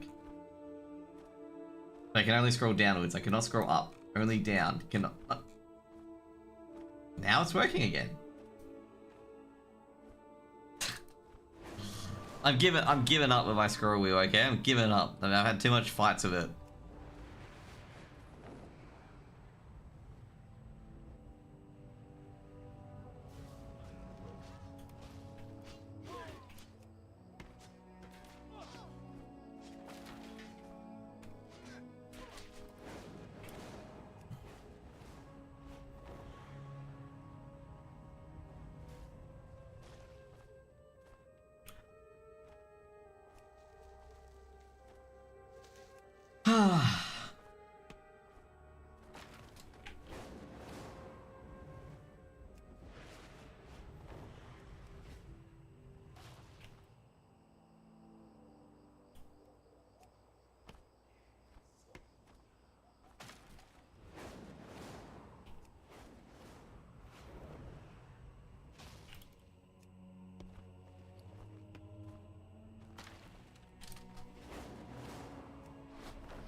Okay, panda time.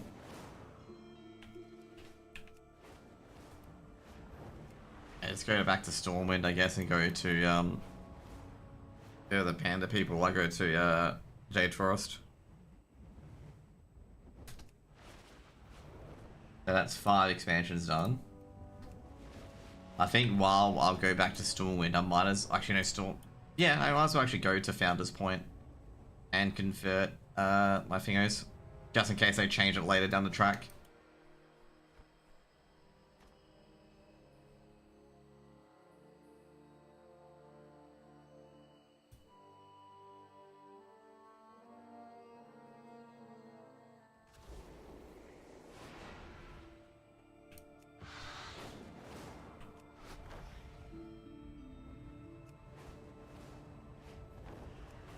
I'd say a good port to my house, but I'm very close. I'm very sure it's closer to Founder's Point.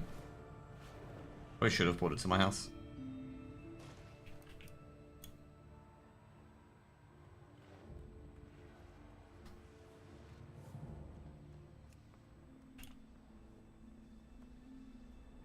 It's actually kind of funny in this area in particular for the mages all. There's Silver Moon portals like right here in front of the Borealis portal.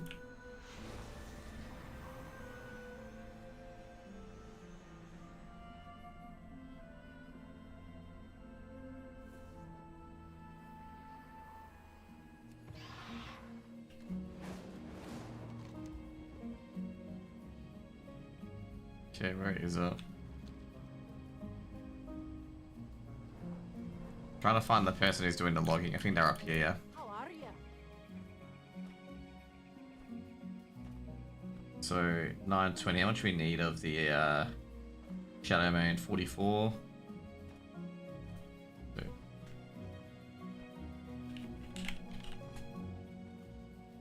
So 88.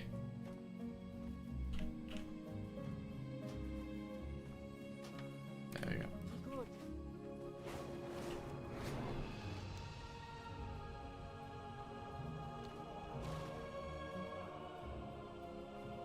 It's actually pretty cool. A public carriage. Looking for something specific? Yeah, just F5. If you ever need old toys from like Christmas and stuff like that, you can buy it from like vendors, like toy vendors and whatnot. That's what I did.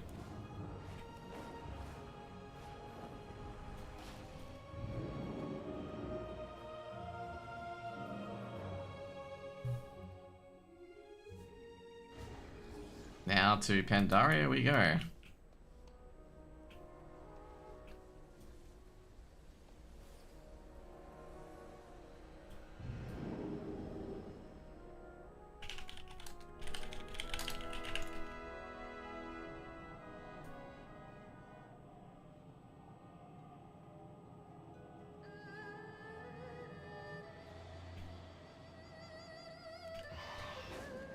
Okay, how much I'm gonna get for these guys?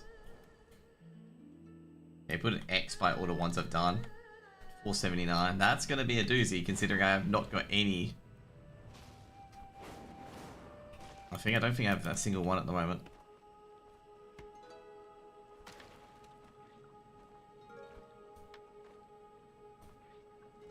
My first bamboo.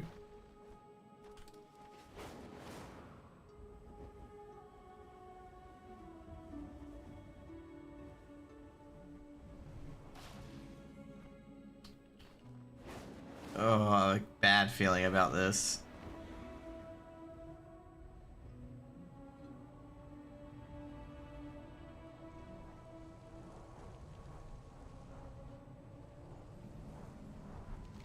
Is this why? Okay, yeah, because it gets blown up.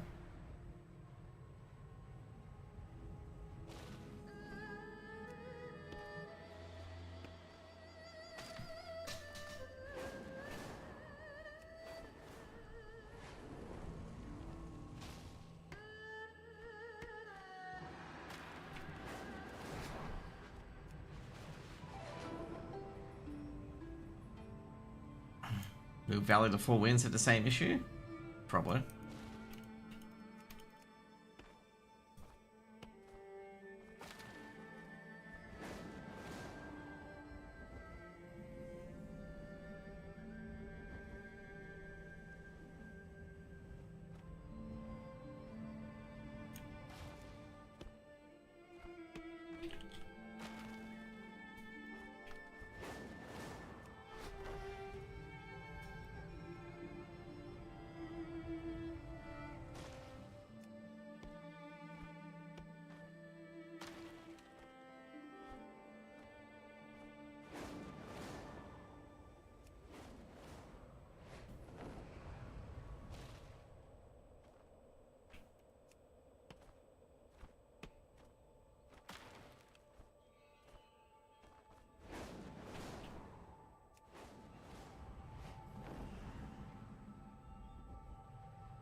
Okay, there you go.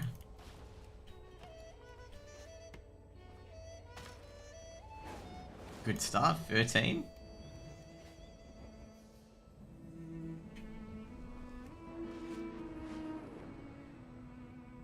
I feel like I've been spoiled in Cataclysm and Vanilla Wood.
Jeez, out of all these bamboo trees here, these are just all nodes for herbs.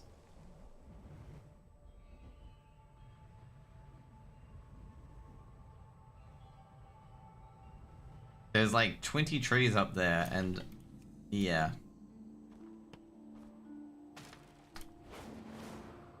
Well, I was gonna say, if I'm struggling for green tea leaf, I won't have an issue if I was in this area.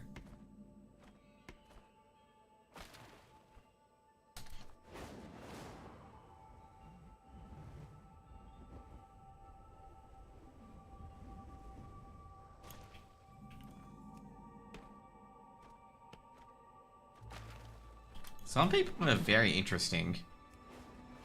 They've made in Victoria, who's having a struggle on like obviously having a budget struggle where they're I'm not sure if they are bankrupt, but they're definitely teetering in a line of bankruptcy. Has decided to make public transport for anyone under 18 free.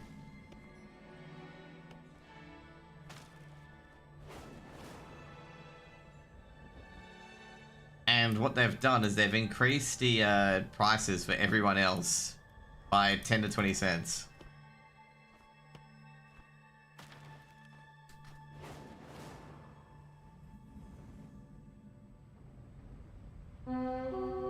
Just curious on what logic they used.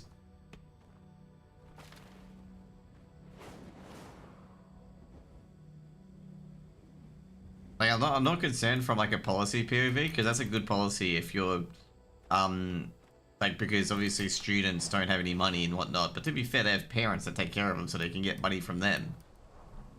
The reason why it's bad is because, well, you have a gaping hole in your fucking budget, and you decided to give more free stuff to people.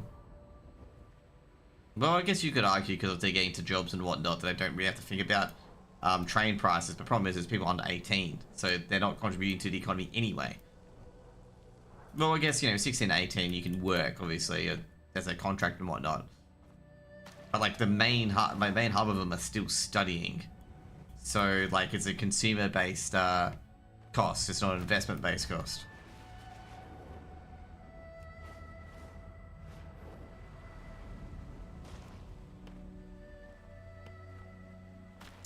I love one person. One person says, no point putting it here. They're banned from here in the post.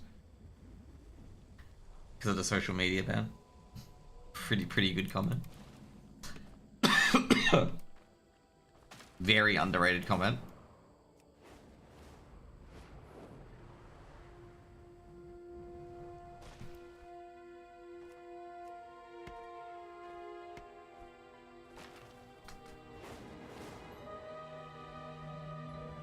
I do get sick of the people being like, you know, it's not free, and I'm like, yeah, because someone else is paying for it. I'm like, well, I guess it is.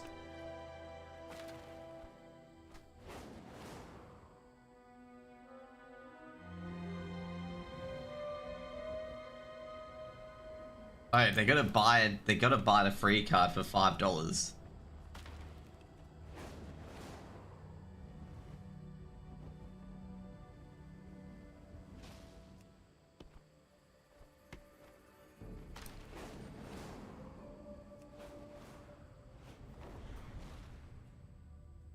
I guess this is a very weird initiative from the Victorian government to really pursue again. Because it's like, the spending that they're doing is more like welfare sort of thing spending, which is not going to increase productivity in any sort of way.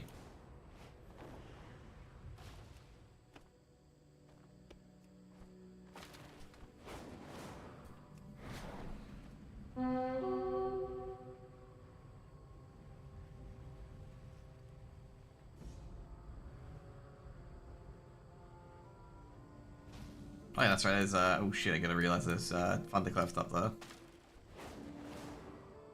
I remember falling down into this camp by accident when I dropped off here into it. It was very, very humorous that I found the Krasang wild like that.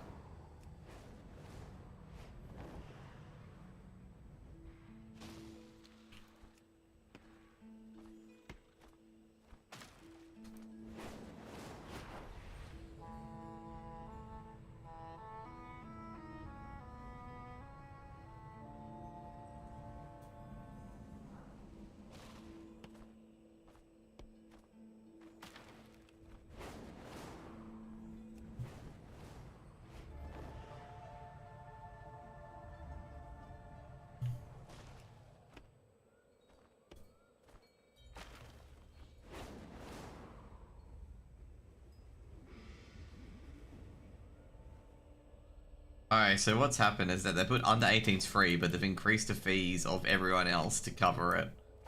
Okay.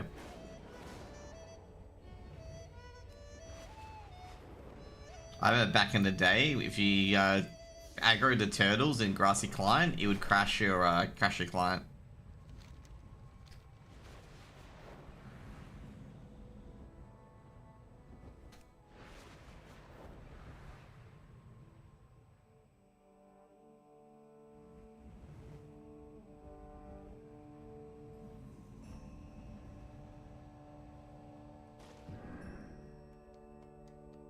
There we go.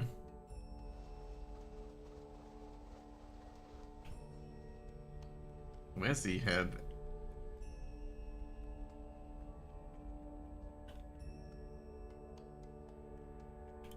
Hello.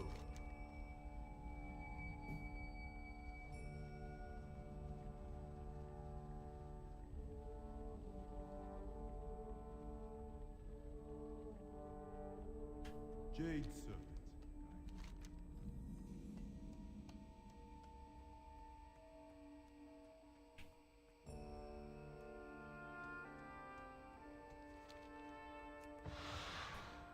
Ishnu Dal Diem. Good luck, friend. So I assume, okay. I was actually right near it.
There you go. Mining Trainer's here. Oh wait, Mining Trainer is here. Tell me of your travels. There you go. Next one. And Hair Trainer should be here as well, yep. Okay, they're literally in the village. Oh, hello. Looking to buy?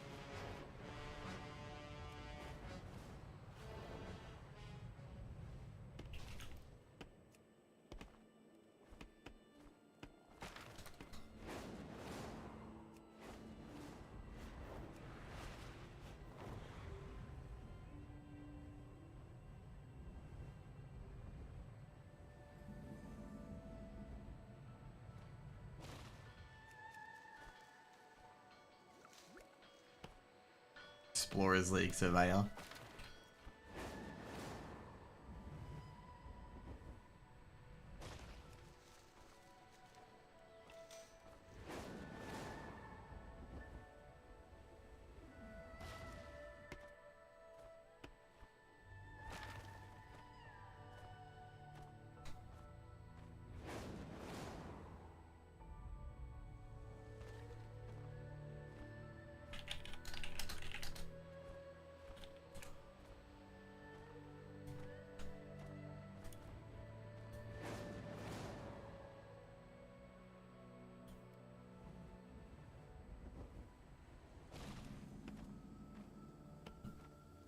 So yeah, so basically, cause I was looking at it just then. So Victoria have introduced new policies. What's happened is this moved all the costs up. So what they've done is they've made public transport free for anyone under 18. But what they've done is they've increased all the costs for a ticket on a train for anyone over 18. They just increased it instead. So there's no actual benefit, which is fairly interesting. All right, I wonder if it's a tax grab or not. I reckon it's a tax grab. And this is what happens when government run like critical infrastructure. Instead of raising taxes, they just raise prices on the infrastructure instead, because they know you have to pay for it.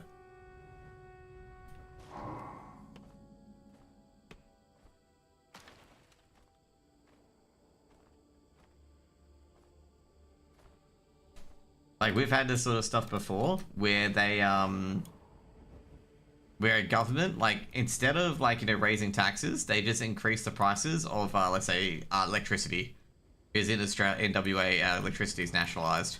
So instead of increasing the prices, you know, instead of increasing the tax, if they want more tax revenue, they'll either get rid of a subsidy or they'll increase the electricity prices instead. And as a promise, like, you know, as a promise to vote for them in, they'll be like, oh, we will hold your electricity prices back, while meanwhile raising the cost of water basically as well. And like a lot of these governments do this, and like everyone gets, and like a few people get fooled by it every single time when they're going like, oh, but we've got a discount on our water bill. But it's like your electricity prices have gone up because that's what they're using to pay for it.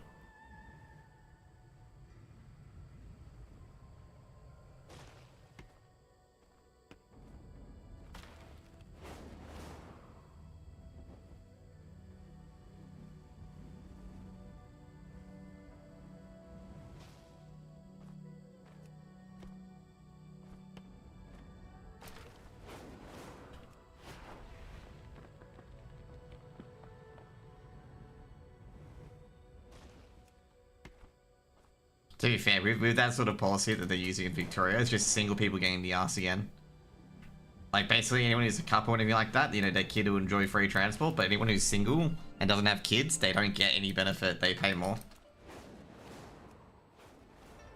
I guess say single people are like the worst, because like all the welfare stuff is never ever directed at you.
I've already got 81. Shit, I didn't realize how quickly I was getting the bamboo.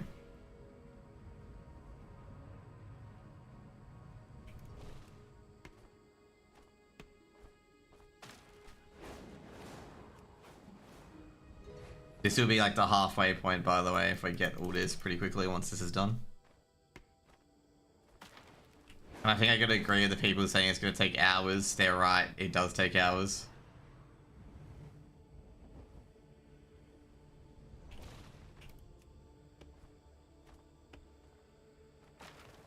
Because the next expansion I've got to do is a Legion, I believe. I'm going to go to that Dalaran, which I can just use to go to Dream Grove and just do Valshara.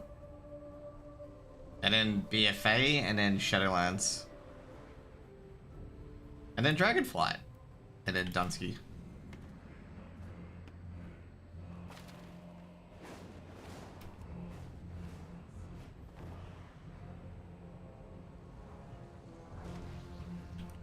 I think tomorrow I'll start planning for beta. Like for beta leveling pathing or, yeah.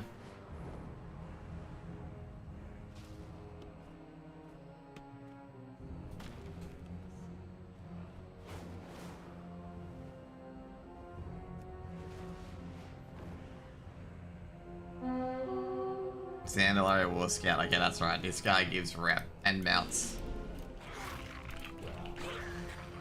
Do you get him out? You got a lot of herbs though, jeez. You're always Celestial rep. You get this as a quest, by the way, this quest here to go back up.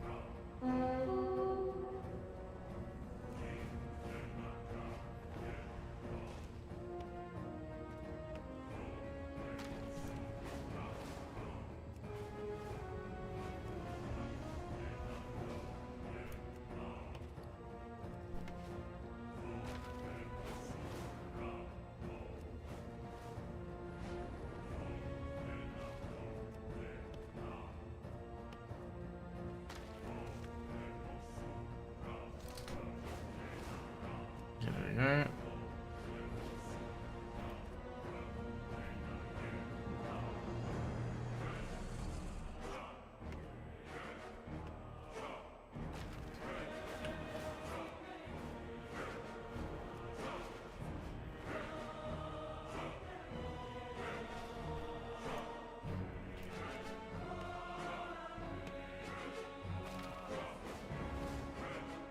Just over the, no it isn't, this is on the fishing side, sweet.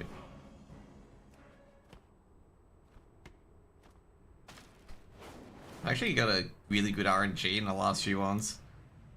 Got a lot of 2s and 3s on the bamboo lumber.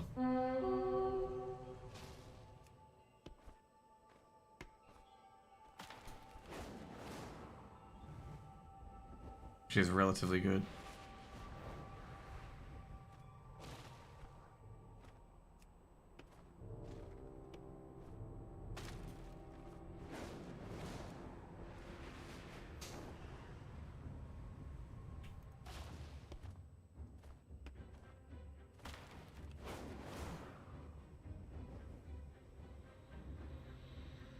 Let's go.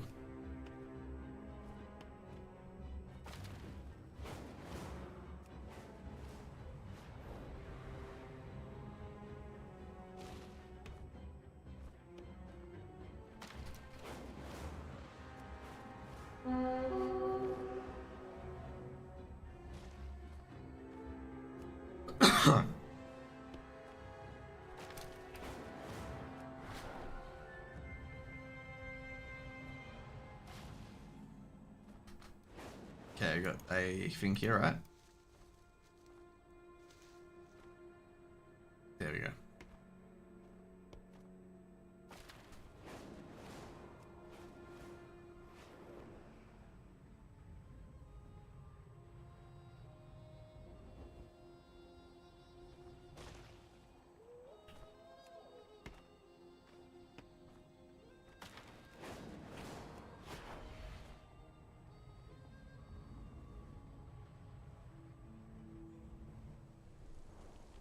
This is one of the best areas. If you want to grind mode to Harmony, this is one of the best areas to do it.